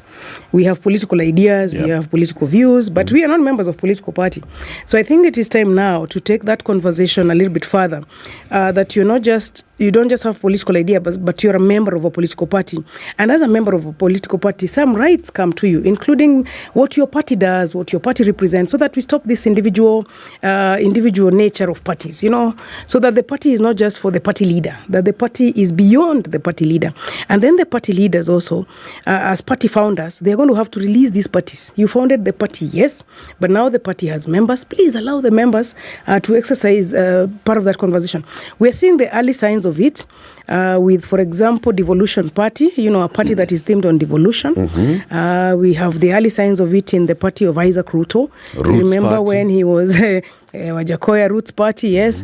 Although that one I personally don't agree with some of the ideas. Chama Mashinani. So I think that we are on the early conversations around that. But also for the country, which is the part about the ORPP and the IEBC. How many parties should we ideally also have? Because now I think on record we have 91 parties. But I mean, the population, and then many of them are not even active. So maybe this thing about parliamentary political parties, that you have actually some members in parliament. And I would say we still, maybe in another 10, 20 years, it should get better. We are watching the UDA very closely, seeing how that's going to unfold. They are already early fears, because once it becomes a humongous, you know, I don't know what the president is on to, the size alone will knock you out. So I don't know whether that is going to give us a CCM or give us an ANC. We were there with Jubilee. It will give us Jubilee. It explode. Kundani. ODM, Baba, has maintained a bit of a neat political party. So it's to see how ODM, for example, has institutions, internal party democracy. So we are on the early signs of it. Priscilla, do we need political parties, really? I mean, or do we just need ideas? Like you've said, every Kenyan has a political idea and they're thinking something politically. But all those Kenyans, no political parties exist. They don't belong to parties. It's only a small minority that belongs to parties, and it's because they're interested in something. They're either going to vie for a seat, or they have somebody close to them who needs to vie, and so they sign up so that the person can have following. Then do we need political parties? Yes. If we are maturing as a democracy, and we are maturing in plurality of thought, must it be housed in a vehicle called a political party? Can't we have other ways of having groupings of political ideas? I think both ideas are valid. It's only that in our constitution, we are a party democracy. We are a political party democracy. In fact, there is no other way. Independent candidates, even what in law you call confused candidates, we are a party democracy. You really must belong to a party. And politics is a game of numbers. So there is no other way. Once you go into politics in the manner in which you practice it, and you are a party democracy by the design of our constitution, majority party, minority party, the coalitions, there is no other way. The only way you get into resources and into sharing the national kitty, deciding how much money is going to water, how much is going to health, how much is going to go to security, there is no other way. You have to be a member of a political party, and you have to have some political party grouping. The other groupings, the civil society partners, and many of them are going to be in this dialogue, can offer their views and can bring their views onto the parliamentary democracy. But the parliamentary democracy we practice here is party-based. Okay. Yeah. That party, though, is designed in a certain way that we are mirroring and copying what's happening in the West, in the Western democracies, which are themselves flailing right now. Now, if you look at the way we structured our constitution, yes, you're going to have political parties, you're going to have independent candidates who feel that none of the parties represent their ideals and ideologies that they come with. But the Constitution does not tell us as citizens that we must belong to a party. It only tells us that we shall elect people based on their parties. People are not joining parties. We pushed for political parties to, increase the number of political parties, but we did not join those parties. Perhaps it's a conversation we ought to have going back into our constitution. How else can we exercise our democracy without calling a vehicle a political party? Yeah, there's a bit of a misnomer there in the sense that Article 38 allows all of us to be members of parties. It allows us to exercise our political rights. And I think the Constitution foresaw that problem. So you can exercise your political rights alone or in association with other people. The best for a democracy, for example, for the issues that we need to discuss, means that you're in association with other people. If you want to have water, I know it's a conversation also for us women, because you will be out there waiting for water for 100 years. The only time you will get water is if you go to parliament and you put water in the budget. Yeah. Then, like in Nyeri, where I come from, in Kieni, where we need the Narumoro water dam and the Karimenu dam, there is no other way. It has to be the parliamentarians that put that money in the budget. So if you are a woman who wants water, hakuna njia ingine. If you want health, NHIF, you want devolved functions, you have to be in a political party so that some of these conversations can then get articulated there. So one of the challenges we have is how do we make our very political citizens then become members of political parties? And that's what the dialogue tries to do, to link political party conversations with yourself. You as a young people, if you want to change discourse in our country, like the 8 million who did not register for the vote, and the another 8 million who did not show up for voting, you will be, complaining about all these problems, but you didn't even take part in trying to solve them, because the first thing at solving those problems is electing the right leaders. You elect the right leaders through political parties. So that's the conversation. In fact, these are the conversations at the dialogue, and that is why as many Kenyans as possible should come, see what happens in political parties, see the party leaders, see the sort of drives that the party leaders get into, and come in to the villages that then interest you, and even have difficult conversations around some of the issues that are on debate in the country. It's assumed that if we're talking about determining a winner in a political contest is not by the details of the percentage of voters who actually registered to vote or the ones who actually took part in the election, but you look at the number of votes cast, just that, and who gets the most. Yes, it speaks and it tells you of the votes cast, the person who actually won is the one who got the most votes of the votes cast. And yet, a complete conversation cannot exist unless you look at those who didn't vote, because not voting is also a statement and it speaks really loudly.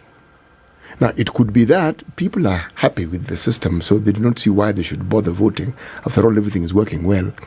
Or the complete converse. They are completely disinterested and disengaged, and they're not going to bother.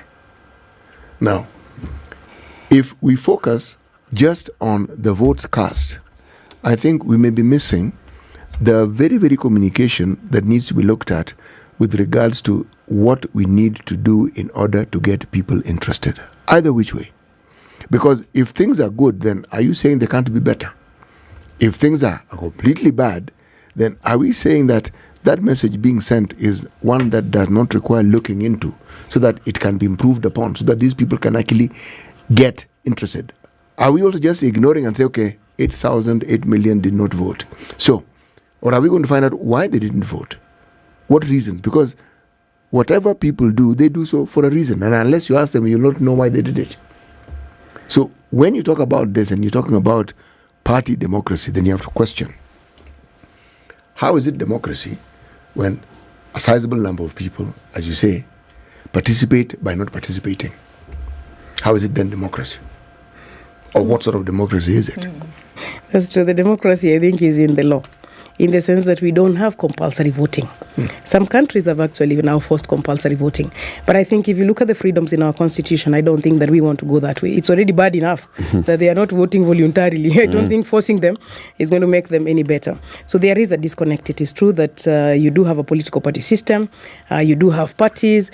People seem to know that they should have political ideas, but then are not getting to be members. The only other thing that is giving us consolation is the Twitter conversation, for example. The 8 million who didn't show up for the voters card, the ones who didn't register, and the 8 million who did not show up after registering were largely in the 18 to 24 age bracket and 24 to 35 age bracket. These age brackets are very active on Twitter. So they are exercising their freedom of expression. So that question, why are they not joining parties? There is the sense of hopelessness, and I think this should worry all our leaders across the divide. Why would young people feel hopeless about their own country? That they don't feel the need. And you know, some of them, these days the polling stations are in every primary school. So for people not to go a kilometer and a half to cast the vote, I think that should worry this democracy. But as far as the law is concerned, it is just that we have voluntary voting, so you have to actually go and vote. And systems, electoral systems are sophisticated. By the way, it's interesting in Kenya here, with all our server problems and all our not accepting the results. We have one of the most sophisticated electoral systems in Africa. Very, very. And I personally, because I participated in the last election as a senator, this one you couldn't even know if it is true votes were stolen as it is rumored. It was really invisible because you had your agents, you had the votes, you had the transmission. So we are getting better and hoping that the IEBC that we get pushes us in that direction. What exactly? We are getting better at the voting system, Okay. Yeah. Okay. Right. That's great. And the transmission system also. Right. We're using a lot more technology. I think that tushikilie tu hapo hapo. We are not there yet, but and then now worry about wale wenye wako kwa hii system. What do we do to get them in this system? And especially the young people. So I want to ask you a question. If you can infer or deduce based on, would you say that looking at other democracies, as it were, that people who then are satisfied, and we're talking about the basics here, make a living, being able, your livelihood is secure, do we find that those then are more active or more participatory in the political process? And then to say, look, this is not just a Kenyan issue. It just concluded Nigerian election where over 50% of registered voters did not take place in the political process beyond registering. So then, are we saying that if your needs are taken care of, can we see a direct correlation between securing of livelihoods and then being active in what many would think is a luxury? I'm not going to deal with that if I cannot eat. Do we see a connection between the two? In fact, ours, I think, is the opposite, because it's our middle class that does not quite participate. It's our middle class that is actually, I think, in Kenya, if truth were told, we have a very lazy middle class, because the middle class should be comfortable enough to engage its political leaders. So now what the middle class has done here is to be comfortable with the middle class luxuries. You're comfortable with your golf club, you're comfortable with your Java coffee, and you're comfortable with your internet, you have Wi-Fi, So, and you're unhappy with the system. And you're traveling a bit. You're very unhappy with the system. By the way, the system is punishing you badly. In fact, it punishes you more than it punishes the poor. Because, for example, the fuel subsidy. The reason the fuel subsidy did not bite is because it hit the middle class. The poor in this country are very engaged. They are the ones who show up for rallies. In fact, our electoral system, it is the poor that vote. So that is the question that we have even in this dialogue. Why then is this democracy not delivering for the people who believe in it the most? Should be believing in it. I want to ask the final question, because we're coming to the final minute of the show. Yes, but then you go on. The festival and the conversations that will be taking place. What's the venue and who's invited? We do it at the Museum Hill, which allows the different villages to have the space that they need. The youth village is going to be very vibrant, and we have SDGs champions. This conversation around the needs and delivering on the needs of the people, water, health, education, jobs, those conversations are going to be in the villages. So we have a good list of speakers, very, very good speakers coming on. So I want to encourage everyone. Everyone is invited to come to the dialogue. This is from today? Everyone. It is from tomorrow morning, from the tomorrow 8th, morning until 8th, Saturday.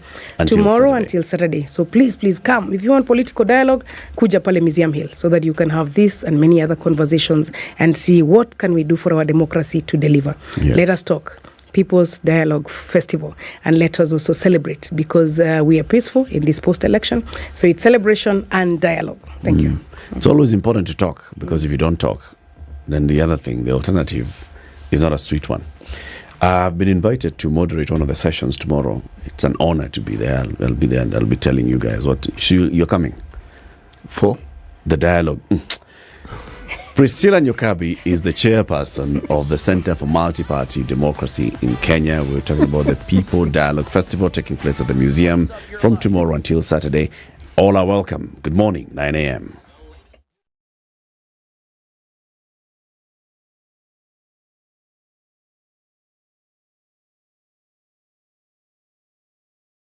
Good morning, this is the Newswire. I'm Leah Obaga.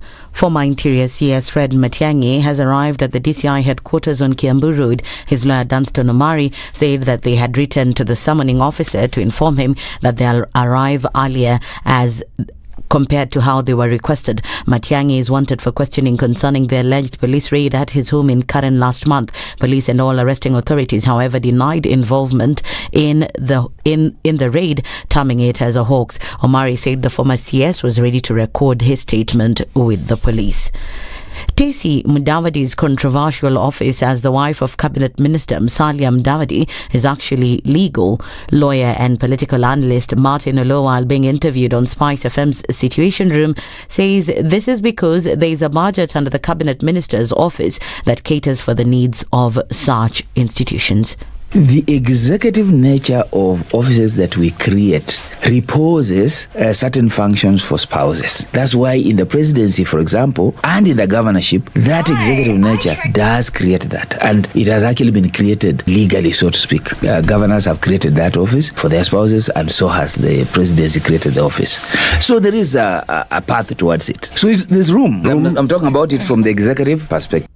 Clerics are pushing for talks between President William Ruto and Azimio leader Raila Odinga, led by Bishop Mark Kariuki. The leaders say the two can come to a truce instead of the planned mass action. The Azimio leader had given the government a 14-day grace period to reduce the cost of living, open IEBC servers and stop the selection of new IEBC commissioners. However, the Kenya Kwanza government is yet to comply with either of the demands, yet the notice lapses tomorrow. Instead, the IEBC selection panel has called on applicants to meet the deadline of applying for the positions. The cost of living is still quite high, with the country's inflation rate currently at 9.6%, and there's been no authorization by the court to open the servers.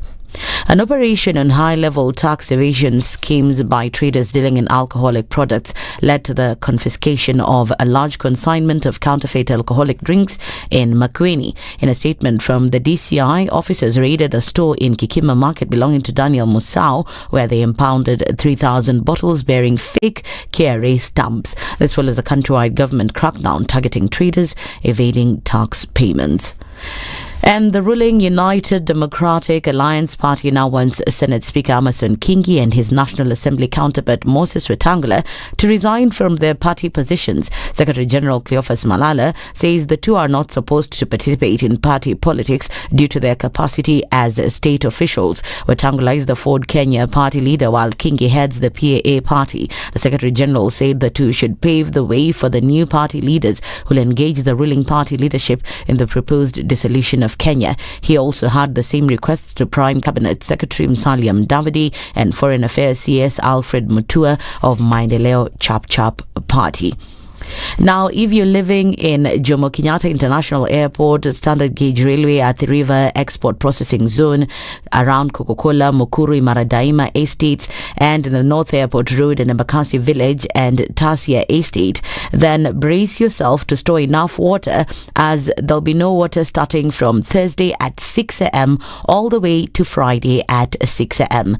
The Nairobi City Water and Sewerage Company Managing Director Nahasan Muguna says this is due to the ongoing relocation of water pipelines along the expressway. He adds that the move will enable charging of the pipeline towards Athi River in Machakos County.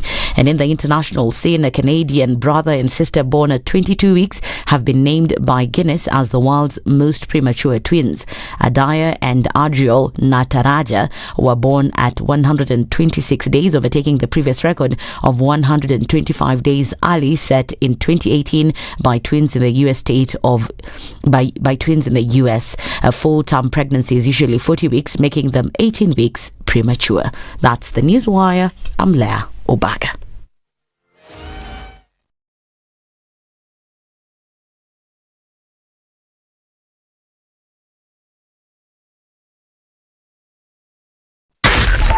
.4 Spice FM, Nairobi. All right, so we're looking at some traffic still building up in certain parts, but open and clear in others. You're all right on Mombasa Road until you get to the Nyayo Stadium. We're going to slow down a little bit as you get out towards the CBD at Haile Selassie. It's looking better on the Thika Superhighway, thank goodness. Kiambu Road a little bit there just before the DCI, heading out towards Muthaiga Square. A little bit of traffic still remaining to be sorted out there. Apart from that, we're going to leave traffic hour sooner than usual today, so yay. Let us know before 9:30 what it looks like. SpiceFM KE on Twitter. Anything you're running into, let us know and we'll spread the word.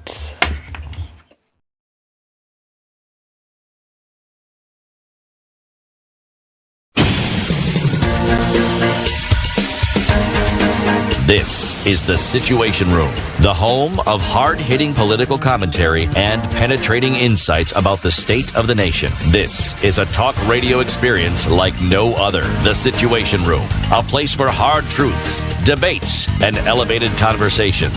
The Situation Room, witty, political, engaging, deep, controversial. In the room, we have C.T. Muga, researcher, academic, seasoned political observer, a fountain of wisdom in these politically uncertain times. Ndu Oko, Nigerian by birth, Kenyan by choice, communications expert, Pan-Africanist, a truth seeker and believer in people power, and Eric Latin, agent provocateur, the man in the chair, seasoned journalist, news hound, a man who believes in punching up, not down.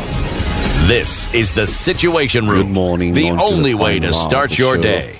This morning, 6 after 9. How you doing? The next conversation we're going to be having will be about women rights and inclusion in matters of development planning at the county level.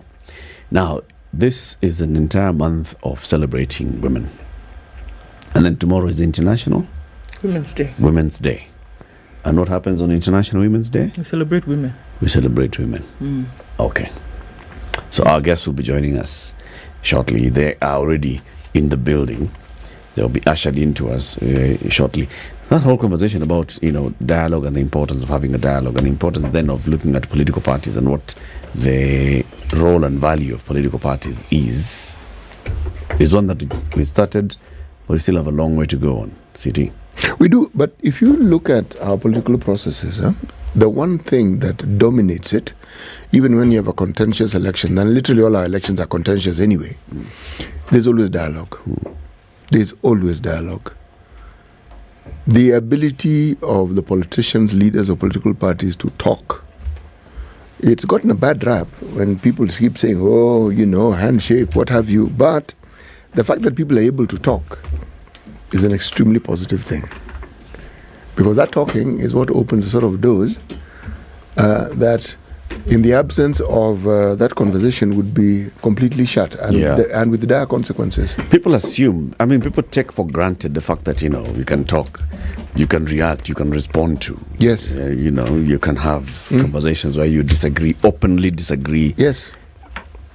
It's not to be taken for granted. It isn't. Even this dialogue we keep having, like today, this topic that seems to be very dominant in the media about what it is that is attributed to Senator Aaron Cheriot's conversation, that depicts the level of freedom we actually have.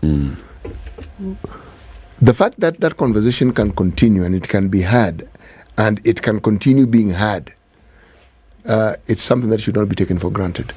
Yes. It cannot. No. It's not something you take for granted. It can be taken. It is not something you take for granted. All right.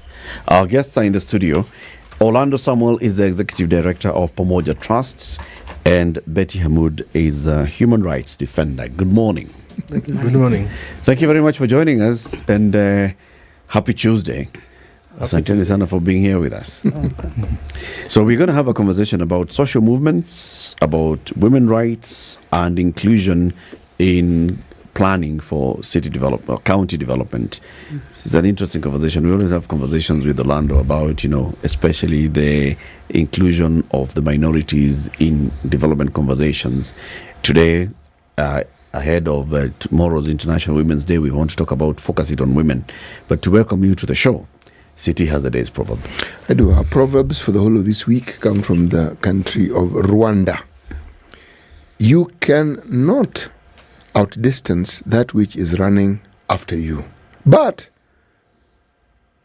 not what is running inside you.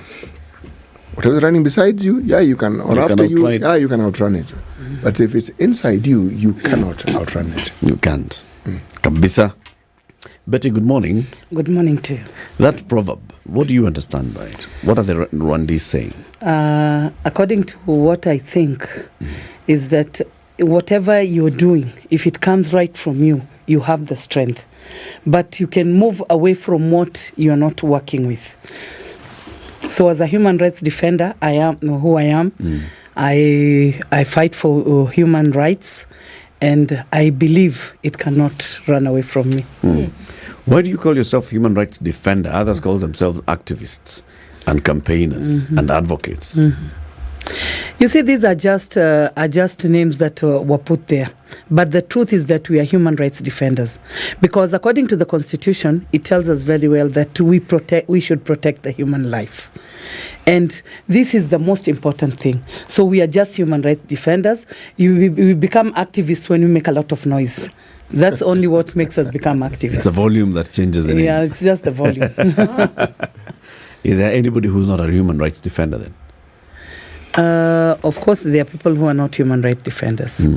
Those people who violate the rights of human beings. The violators. Yeah. Kabisa. Orlando, welcome as well. It's good to have you here. Thank you. As always. So we want to talk about inclusion, and I just want to come back to you, Betty. When you talk about social movements, and how do you organize yourself, for example, when you in the issue of human rights, defending human rights? What are social movements? Social movements are movements made by the people themselves. It's the voice of the people themselves. According to our constitution, again, Article 1 tells us that the sovereignty of this country belongs to the people of Kenya. So as human rights defenders, we come together in our communities. Remember, this is now not a formal thing that has been made there, but it is the community itself that is coming up together because of their social problems to fight against them. And this is how we mobilize ourselves. Okay. So when we talk about defending something, the assumption is that that thing is there. It exists. Because, I mean, you're not going to be able to protect something which doesn't exist. And in order to then defend it even more, then we need to see that it's somehow living out. Do we see the rights of women and their inclusion being lived out in Kenya, in other parts of the world today, before we can then say, okay, actually, you know what? Now we need to put a fence around it and make sure that that is secure? Or are we saying, you know, we've tried a little bit, that which we've achieved, let's defend that? Or are we saying we're seeing it lived out properly, you know, blood pumping, heart beating, these rights are being lived out. Now let's defend them. What's the situation? Okay, let me say something, because I started human rights defending when I was very young. And I've seen a lot of changes. Of course, a lot of things have happened and they've really changed. Remember, there was a time when women did not even have rights to speak. They never went to school to give space to the men to go to school. The boy child could go to school and the girl could get married so that they could get them the school fees to pay for that boy child. Nowadays, we have pretty ladies like you, even in the studios today. And we're happy about it. We have women in our political arena, although it is still difficult because of our struggling cultures. You know, as Africans, we have very strong cultures. And these cultures put us down because whenever you talk about a woman, of course our culture tells us men are more superior. Our religion tells us men are more superior. So we still have some struggle, of course. And why do we defend the rights of women? Remember, we started women rights started being advocated for a long time ago. And they tried to do women in development until the 1995, you remember the Beijing talk and what have you. And of course, after Beijing, we have seen a lot of changes. But still, do we really have that power to see the women standing out for themselves and saying that this is like, for example, if a woman stood today with for the presidency of Kenya, would she get that position? So these are the things that we need to really defend and fight for as women, to ensure that women are also given an opportunity to show what they can really do. But the barriers that are there are because of our cultures and our wrong beliefs. And again, the lack of unity amongst the women themselves. And this is why we have to put a lot of social movements and a lot of advocacy against this so that women can realize that we need to now support our own. Remember, women were created as helpers of men. And this is, I think, what we believe in. Today, if you stood up with your male counterpart. As a woman, I would go for that male counterpart. I'll say, at the end of the day, when a woman gets power, they become very rude. You as a woman would say that is right what now. Women say, because this is the reality. But we need now to help women move out of this. Hence, we still need to advocate and defend the rights of women, because when a woman stands up and says, I can do this, and then another woman demeans her, and then a man on the other side is demeaning the same woman, then we are in double problems. trouble. You know, what I find interesting is that we're talking about a situation where women take the forefront in not just finding fault, but demeaning their own kind. So it's like the very thing they speak of when they say, you know, when women get power, they're arrogant. They forget it's human beings who, as a whole, both men and women, who get a little drunk when they get power and do crazy things. So it's like saying we're used to men being drunk with power, but we are not going to accommodate women being drunk with power. And yet, traditionally, if I look at it, women were never really that powerless, in my view. The power was softer. I'm saying softer because if you look at the influence of generations in an African society, who would you say influences the generations more, the men or the women? The women. The women. Precisely.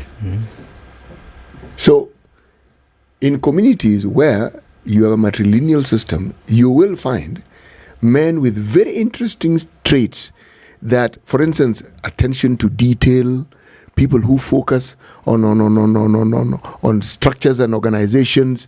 And usually you'll find, when I say matrilineal, it's because those are traits that are common among women, not among men. Men have this nice, broad, universal view of things. Broad, big plans and massive ideas.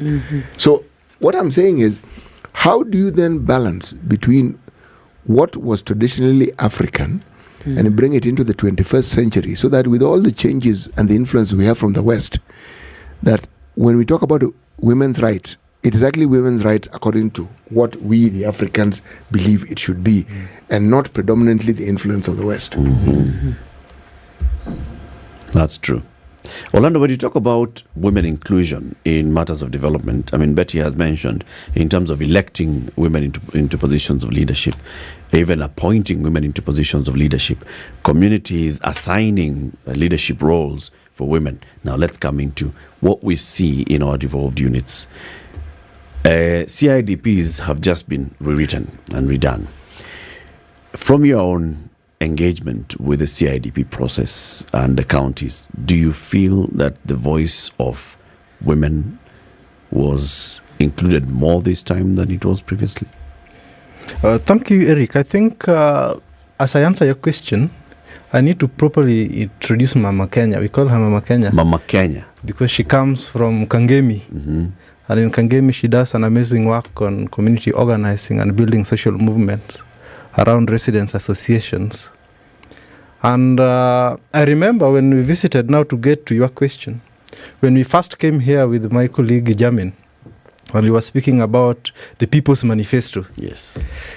Dr. Mugat treated us with a lot of skepticism. He didn't believe on residents' association organizing into a People's Manifesto, and this how this translates into a community strategic plan, and the extent to which this will inform a policy document on community integrated development plan, being a policy document.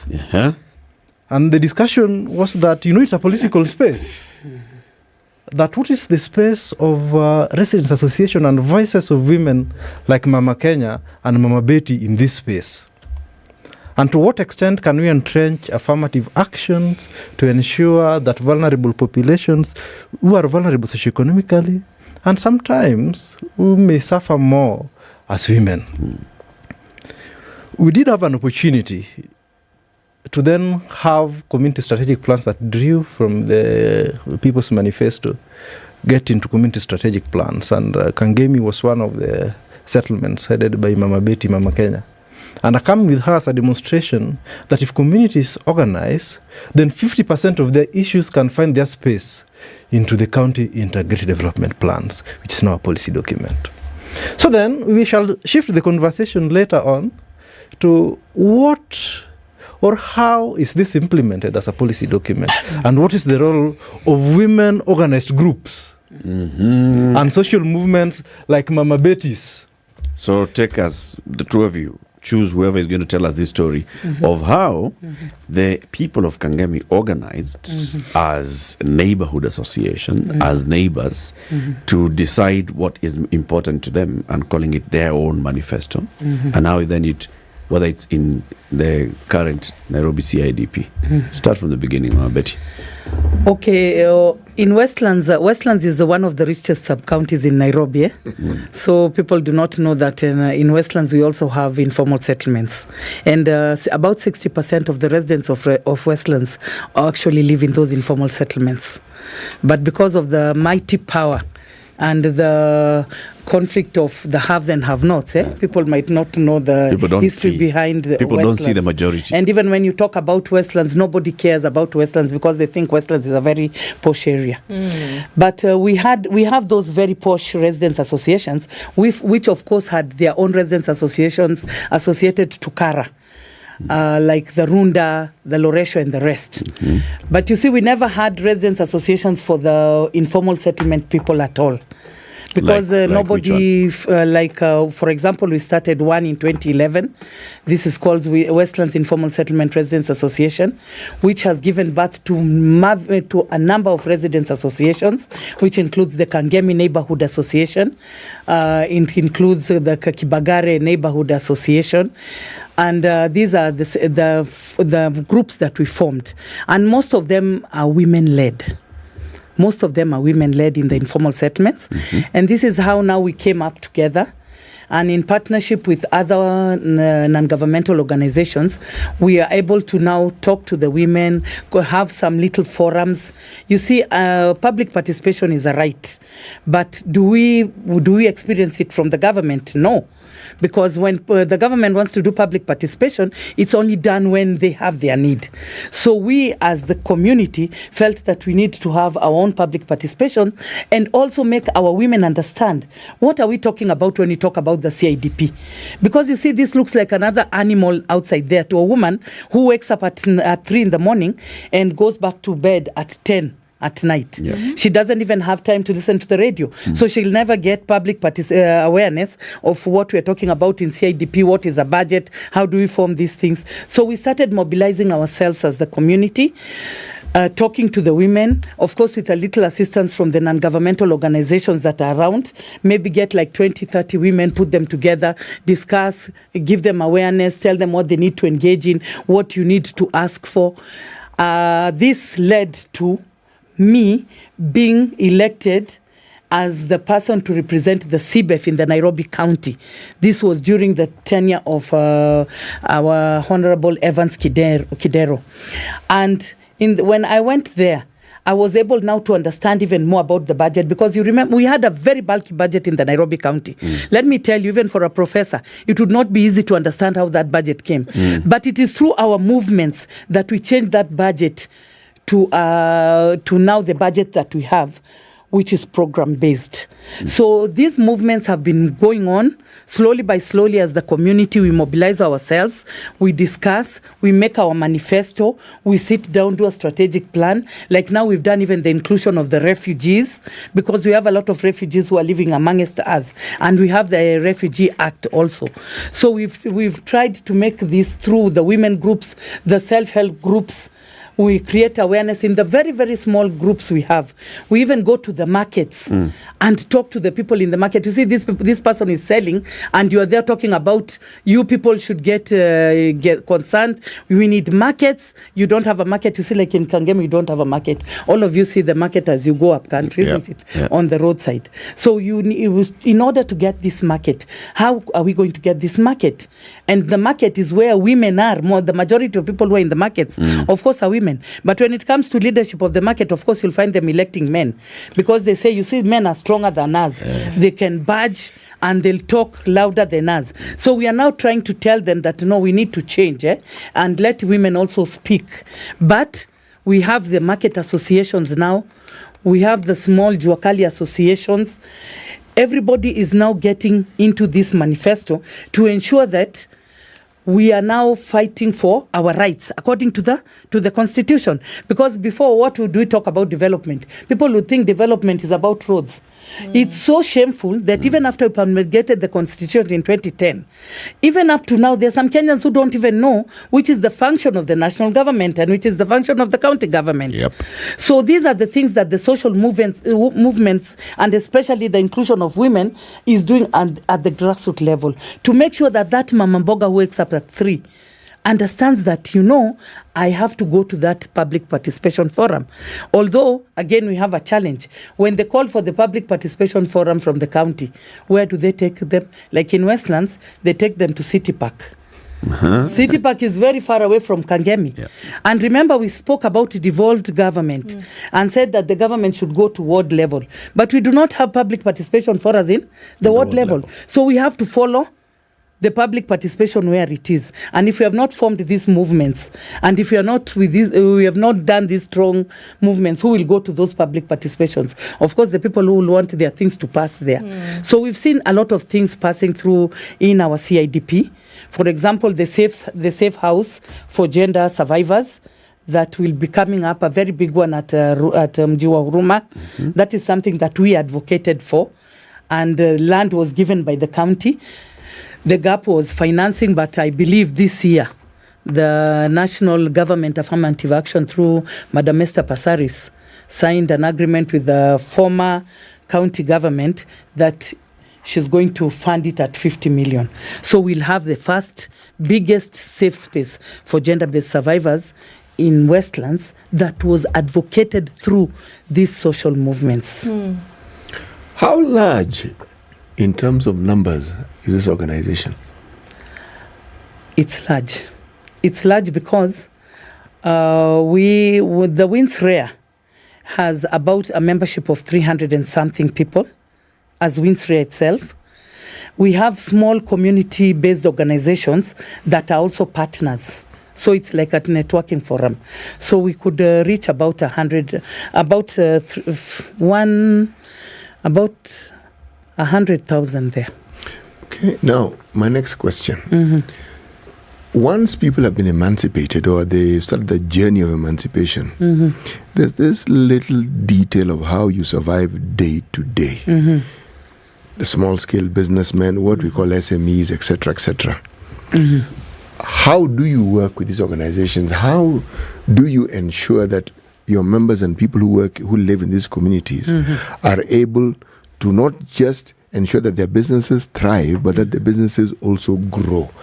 How do you advocate for this particular? Because if you talk about 100,000 members, it means the population there is infinitely more than 100,000. Yeah, it is. So if you have a business, you already have a ready clientele within the community. Yes. So there. You see, everybody is doing their own small businesses. Even as community-based organizations, they came together. Some of them have community projects. Some of them are doing their own businesses and maybe getting some small loans. So we are working in partnership with other organizations, of course, with some other banks. They give the women some loans, and this helps them to empower themselves. We also have our MP Westlands, the wife, Madam Electina, started the Joy War groups. These are table banking groups, and most of our groups are there. They do table banking. They get small loans. They are able to grow their businesses.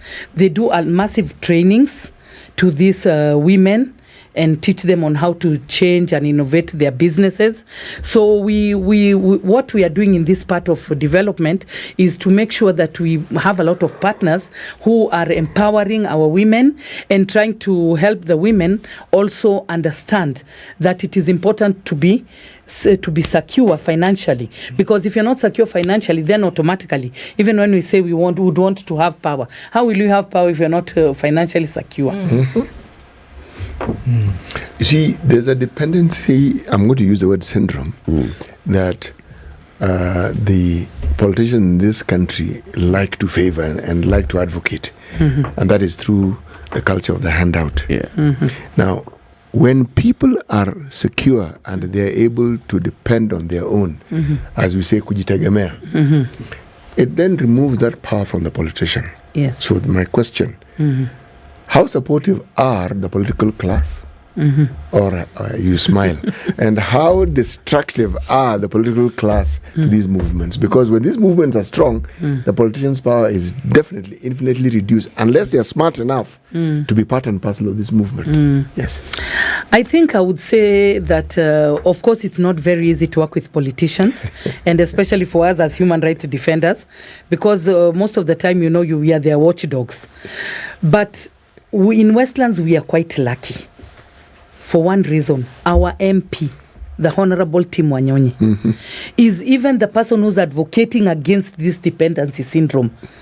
He's talking to the youth every day in his meetings. He's talking to the women, telling them that you people need to change. You don't need to wait for me to come and give you 100 shillings, but you need to have an idea of how to get that 100 shillings. So on the part of politicians, I know how tricky it is. I have worked with politicians. I started human rights defending since the 70s, and I know how tough it is to work with them. I know it's tricky on the part of the MCAs, because when it comes to the part of the MCAs, they hold a small part, but sometimes it's very difficult to get really a good grip of them to understand the rights of women and other things. And when it comes to the nominated ones, you see that again, they don't have enough power, because you'll see most of the time women who are nominated, who are in those seats, most of them are nominated. Yeah. Most of them are nominated. Yep. But for Westlands, one part that has really made us feel empowered is because we have an MP who listens. This is an MP, when we have even any challenge, you can call upon and tell him, now we as women are calling you to this meeting here to understand our problems, and these are our problems. And he will walk the walk with us. He will also visit those residents' associations. He will talk to people, and what he tries to tell people is that you people need to be empowered. But I know how tough it is, because we have other counties that constituencies that are near Westlands, and you see what is really happening. Within the same county. Yeah, it's in the same county, and we know what is really happening. Because the politicians really will like us getting suppressed, so that you'll be begging, and when you're begging, you do not have a voice. So you'll always be begging. But with us in Westlands, I think we are quite safe. City, I want to add something to that. There are two things that from my perspective you ask. That the space of public participation is a space for political power. And that in most occasions, when you don't have the material power, you get disadvantaged. But then, the organized social movement as a form of social capital in communities gives communities that opportunity to build the material power, to engage within the space of political power and challenge some of these norms. And I've been telling the social movements that we hope that in 2027 they can give me informal market chairperson will perhaps be the member of parliament, or should be the member of county assembly, or should be the governor. Why not? Because she says that they are the majority in Westlands. But how come they are not represented within the political space? I know that may not be a popular opinion for a politician who makes policies, but that is what social movement should do, to shift the balance. But then, what is the theory that we should believe in? That if people engage by donating their power to the legislative arm of government, to the executive, and to the judiciary, in the event where they donate their power, do not help them, what do? Can they take this power back? They actually can. And how do they take it? Can they take it through changing the power imbalance by virtue of organizing at that resident association level? Because when you look at the aspirations of the County Government Act, we talk about village councils and say the village councils is the place where we need to debate that if Eric Latif did a mistake in this village, then we can call him to the village arena and have a conversation with him. And if there was a conflict, then we will be applying alternative justice system. That's a power that we've donated to the judiciary. That if there was about budget making, it will be our executive to make the budget. That if it's about legislative agenda, then that's the space that will be making contributions, particularly on county integrated development plan. But why is this not happening?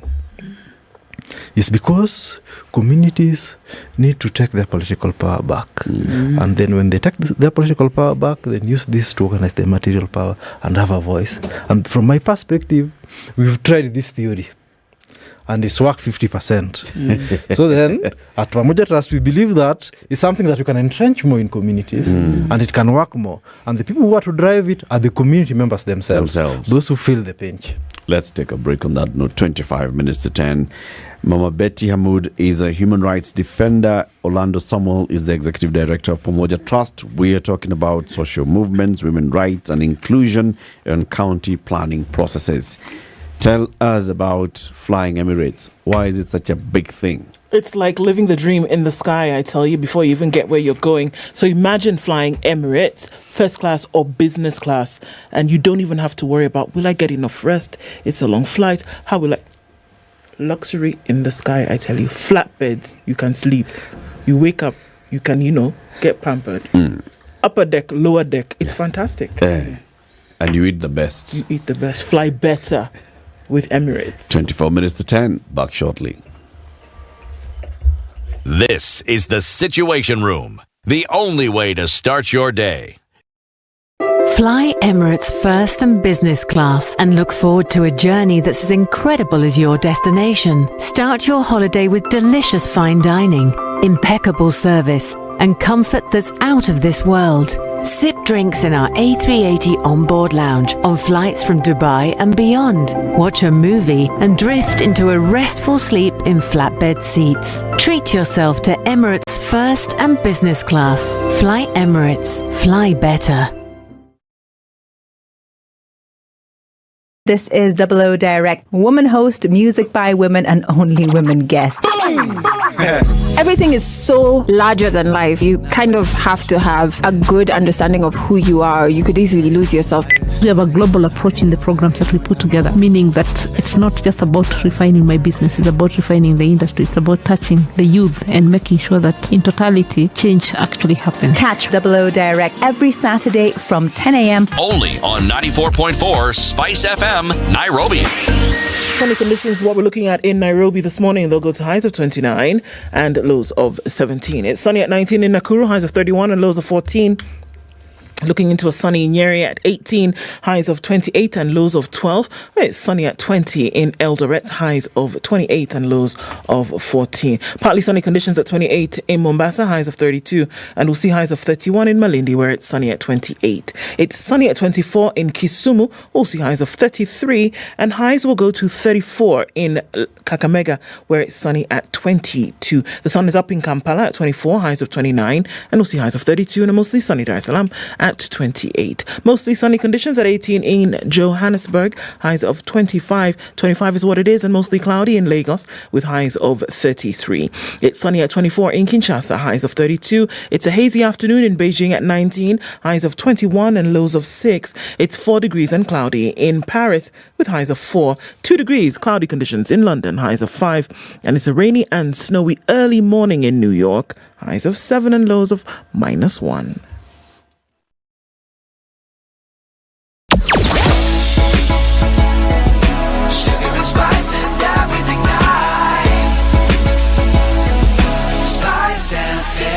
Spice up your life. All right, clock says we're out of traffic hour, more or less. There's a traffic that's coming off of the Utali Drift, heading into the city, still moving pretty slowly, as well as what is soon coming to an end on Kiambu Road. Let's look at Waiaki, where there's still some traffic and it's busy this morning coming into the city. Limuru Road, United Nations Avenue. All of this, the Giri Ridge, Red Hill, Link Road coming, it's still got some traffic there. Looking into the city, you should be all right coming off Langata Road, as well as Ngong Road for now. Jogo Road hasn't delivered too much of traffic this morning. A little bit of it on Landis as you get into the Kamkunji roundabout. So keep an eye. Through the morning, text on SpiceFM KE on Twitter.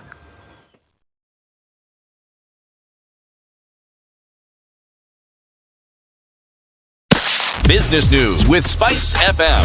I'm Leah Umaga. The taxman plans to start opening containers to compute taxes item by item in a shift that will hit small traders who import in a pool and were paying taxes per kilogram. In yet another attempt to collect more taxes from small traders, the Kenya Revenue Authority will unbundle the goods, with individual traders expected to pay taxes for each item they ship into the country. It means that these items, which end up in open-air markets such as Gikomba and Nyamakima, will now attract import duties, value-added taxes, excise duty, import declaration levy, and railway development levy. This will increase the cost of consolidated cargo, which at the moment attracts a duty of 200 shillings per kilogram for air cargo, or 2.2 million shillings for a 40-foot container brought in through the sea.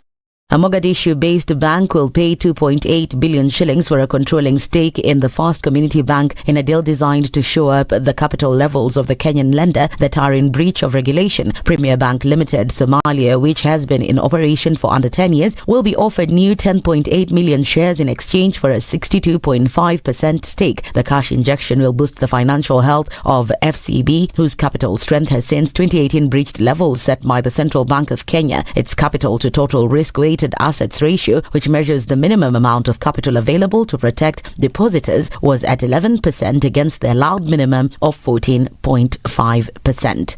Kiosk Digital Services is looking for a sales supervisor with a bachelor's degree in a business-related course with at least 5 years of experience in field sales. Suitable candidates are required to send their CVs and cover letter by 17th March 2023. Visit jobs.digger.co.ke for more information on this and other jobs. Digger Jobs, your credible and trusted jobs partner. Spice FM Business 102.5 Spice FM Kisumu. Mature, intelligent talk every morning. Spice up yourself.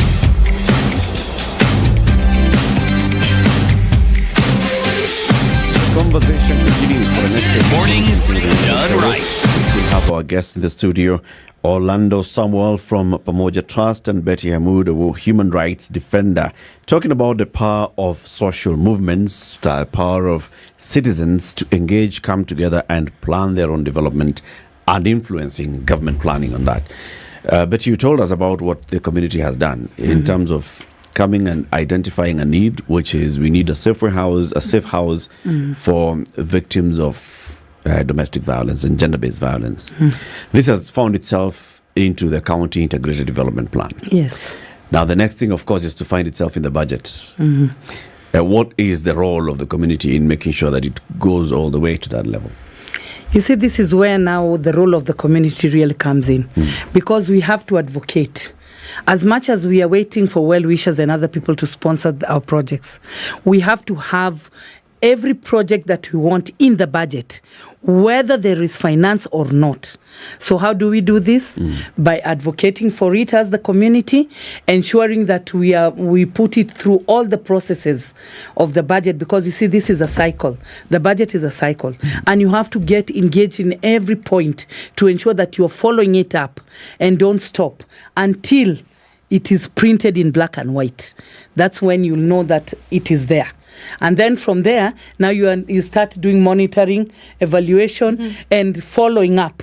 Because as much as you've given it a budget, you'll find those tricky things that come in, that we spent this money on another project somewhere else. So it is upon us as the community, whenever we come together and advocate for something, ensure that we follow it through the cycle of the budget, make sure it is in the CIDP, it is in the ADP on annual basis, ensure that we are following up, do a lot of engagements with our political leaders, of course, visit even those offices, talk to them about those projects. Because if we don't fight for what we need, remember, it is not a priority to the politicians. The politicians want what they see, what will give them fame. But for us, the people, we want what our needs want.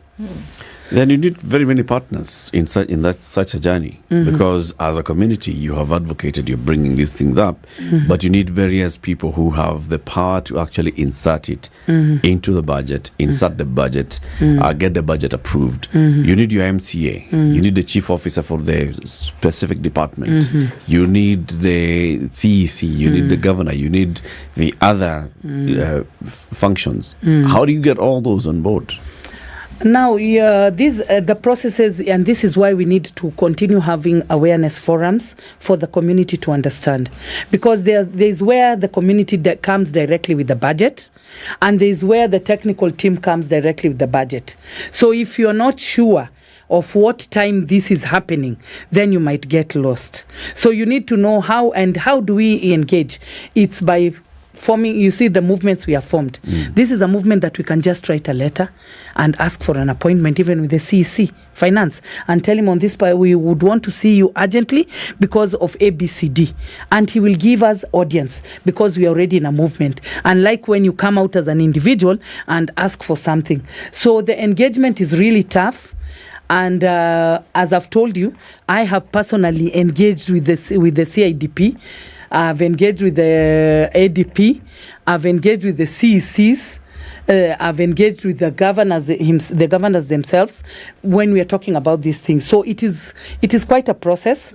And to make somebody understand, you have to have a lot of power. And where do we get the power? Like now when we're talking about the social movements, it's not only in Westlands. I'm only talking specifically about Westlands because I come from Westlands. But you see, we have also other social movements in other areas. We also have the women and land right movement that we call Haki kwa Ardhi kwa Kina Mama, Akima, that we come together and discuss our various issues. And the good thing about these social movements of ours are not only in Nairobi County alone. We have them countrywide. So if we meet, it's only that we do not have the resources. I wish we had the resources and we could meet. I'm telling you, we don't have any field in Kenya that can fit the social movements in Kenya. Do you think that these movements or the movement should be involved at inception and planning stage of some of these things that we're talking about here, as opposed to saying, well, okay, here's what we want to do eventually, then how do you fit in? But whether it's county governments, whether it's those then that can even, go all the way to national government, do you think that at the inception stage, where everybody's, putting together policy at the start of a new administration or in transition, should there be inclusion? Yeah, that's the most important place. That's the most important place. If you lose that part, who will now put it in from another step? You have to start it from down there. So inclusion of the community, and especially the people who need the services, should start from there. This is where you air out and say, this is our need, and this is what we want, so that you can debate on that and make sure that it is inside or it is being debated. Remember when we were talking about gender-based violence, because this is something that I'm very passionate about. I do coordinate the Westlands GBV working group. These are also community groups. When we were talking about issues of safe spaces for GBV survivors, nobody thought they were important. You would even tell the police, they would tell you what for. Women will take advantage of that facility. When you go to the county government, they'll tell you, no, we don't need. At the end of the day, the police are there, they'll take the cases to court, and that's the end of the day. Then we were asking them, and then after the police has taken the case to court, then what happens to the survivor? What do we do about the survivor? So this is how we started the advocacy at a very low level, and ensure that everybody is now singing that song. In fact, we are even relaxing in Westlands. We are relaxing and waiting for them to do the things for us now. Because the hardcore part had already been done by the movements of women. City. Yes. If you look at these movements that we are speaking of, have you considered the full potential? I'm going to explain why I'm asking the question. You see, when people form themselves into groups and they get to the point where they have determined and they've found ways of actually surviving. And the interesting about survival, the next phase will be surviving even without the government, meaning you've figured out. For instance, I know where food comes from. I know people who farm. Okay? We are in this group of 100 people here, 100 people there. We know what we eat. Can we have a direct contact with the people who produce that food so that they can send it to us directly? Right. We have a school, it's not being very well run by the county government. Can we ask the county government, because now if we look at ourselves, we are 10 groups of 100 people. Can we ask the county government to allow us to run these schools? So that the only duty we give you is to pay the salaries, but everything else we take care of. We determine how our children go to school, what it is that happens to them. You see, the process of self-determination, that's where it gets to. Now, the county system was, in my mind, purposed to remove the dependency from the national government and to localize. You see, what your groups and what Pamoja Trust, what you people are doing is what the county government ought to have been promoting. Because when you do that, the economy actually grows. Because the majority of the people happen to be in that category of people whom we know as just living literally from hand to mouth. Literally. Yes. Now, if you give them the muscle to move slightly beyond that hand to mouth, they now start creating value. Now, because there are many, the multiplier effect that comes into being because of the numbers is something that is profound. Now, I'm saying that this is something that can actually happen. Now, in your case, it's already happening. It's just that it hasn't gone those many steps. Yeah. Because the starting point is getting people to believe in it, and they do that by believing in themselves and understanding, actually, you know something, we don't really need someone else to do this thing for us. We can actually do it ourselves. Now, once you've gotten there, then everything now becomes possible. These rights that you have, these rights that you believe you have, and the rights that are due to you, you have the muscle to actually claim it. Again, going back to my favorite topic, it's in direct conflict with our political process. Because either the politician will try to take over that group so that they run it, or they will oppose it with every ounce of energy they have. How do you get the politician to believe in this process so that they become part and parcel of the movement? You see, as I've told you, I was a human rights defender since before, and we advocated even by throwing stones. Those days, Stones have been proved through scientific research that they're a very good way of communicating. They're a very good way of communication. We've done all of this. But you see, with time, we've changed our method of working because we realized that this political class will never allow the people say what they want. They want to control everything. They want to control power in every way. So we changed our move, and hence now started forming these polite movements. We are not fighting, we are not quarreling, but we are arguing with facts. You're getting me? We are arguing with fact. And when we argue with fact, we get a lot of support. The same as the politicians. So the politicians say, with me, if I want to get support, I have to give handouts to the people. But these people are just talking to people and they're following them at the back. We need to see what they are saying. So they at least this type of advocacy we are using is now bringing some little harmony between us and the politicians. A little. I'm not saying that I know governance is poor, and we need a lot to advocate about governance. I'm not against that. And I know that it is not very easy to make human rights a priority to politicians. Because with me, I call it a man-eat-man society. When you're a politician, your work is to think of how you're going to eat the society so that you can prevail in what you want to do. But the tactics that we are using are the most important weapons that we need to start from. Remember, if we were as easy as that, we could not have survived, especially me in a place like Westlands. With that conflict of the haves and have-nots, with the mighty powerful people there, we could have been finished long time ago. But because we are using the strategy of making them understand that whatever we are doing is not for our own good, but for the good of this country and for the generations that are coming, then we are surviving even up to now. You know, I bring this topic. You've heard politicians at the highest levels of our political structure talk about the power of the MCA. Now, that's the politician machinani.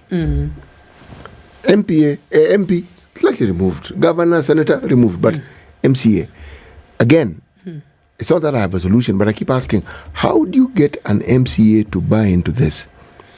And I think what Orlando said now comes into being. If you elect one of your own, the MCA came from amongst you, though they also tend to change once they get in those positions. But at least if they came from amongst you, arguably there would be a higher chance of having a change agent being in that position of MCA. So, do you have plans to ensure that, okay, I don't know about the previous election, maybe you've already done that, but in the coming elections, you focus the energy on ensuring that people who are elected as MCAs are people who have received salvation into this gospel that this movement has, so that you then know that when we get to the county assembly, we have people who are committed to this way of looking at things. Yes, of course. We really advocate for this. Not only for MCAs who are men, but even women, that even our women should come out and ask for these elective positions. Unfortunately, there is something in the political air that it's not very easy to change. Do you know why? The Honorable James Orengo was once a university student in Nairobi. Yes, he was. And he was once arrested because of the issue of land. Yes. And we were the people who fought very hard to make him released because we were asking him, ameshikiwa nini? He's asking for the land rights. But remember, there's a time he became the CS of lands. Kabisa. And at the end of the day, everybody knows that he did not give us what we expected as human rights defenders with all the knowledge he had, isn't it? Right. Because once you go into governance, they have their own way of planning their own things to ensure that everything will live in their power. And this we have seen. We've elected even people from the boda sector, from the matatu fraternity, those young people from our own communities. But when they go there, I'm telling you, within no time, they have changed. And you won't even believe, yes, of course, sometimes maybe on 1, 2, 3. Did you elect those that were, deeply involved in your daily work, or did you elect people who, because he's a matatu person? No, we have a number of them that we know who are with us together. Remember even the president of the poor, who was the MCA in a ward in Kibra. His name was Kotieno. He's no longer. He was an advocate. You see, even to get that title of the president of the poor, you can understand where he came from. But when he went into the electing position, in fact, he was the one who even didn't survive for the second round. Because once you enter that place, it is our time to eat. I think that is the problem and the dilemma of the type of politics we have in Africa. Have you considered vying yourself? Myself? I've never considered, but I do empower a lot of people who have vied and they've gone through. And for one reason, because with me, I believe I'm a human rights defender. And I do not want to be taken into this until the politics of this country can change, which I'm not seeing it change because I'm now growing into old age. Get in there and change it. Go in there and change it. How many have gone there saying that they're going to change it and they've never been able? You could be the one that changes it. Okay. Maybe I'll consider in 2027. Because probably what they need is a power of example. This person who has been fighting for human rights for all these years, for decades, who has engaged the community, and they've seen the success of what you've brought to them in the community, and then now you go in the leadership. So when you're nurturing other leaders, they'll be coming and they'll be seeing, okay, I need to be like Mama Betty. I mean, this is why the people elected. No, Eric, there's something that happens. When you go with that philosophy, they attach you to a senior politician for mentoring. And for mentorship. It happens in the last elections.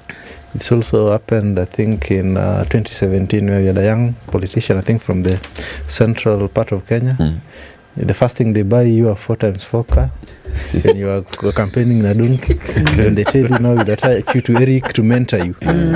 Then we also, I think, had one from Rift Valley. Then they tell you, no, you've made it to parliament. But we don't think you can think for yourself. Need mentorship. We need to mentor you. And the mentoring, we know what it portends. But there's a power that social movements have that they must exploit. And this power is in the alternatives. Issues of access to credit. Conversation. Have a lovely day. It's 10 o'clock. Spice up your life.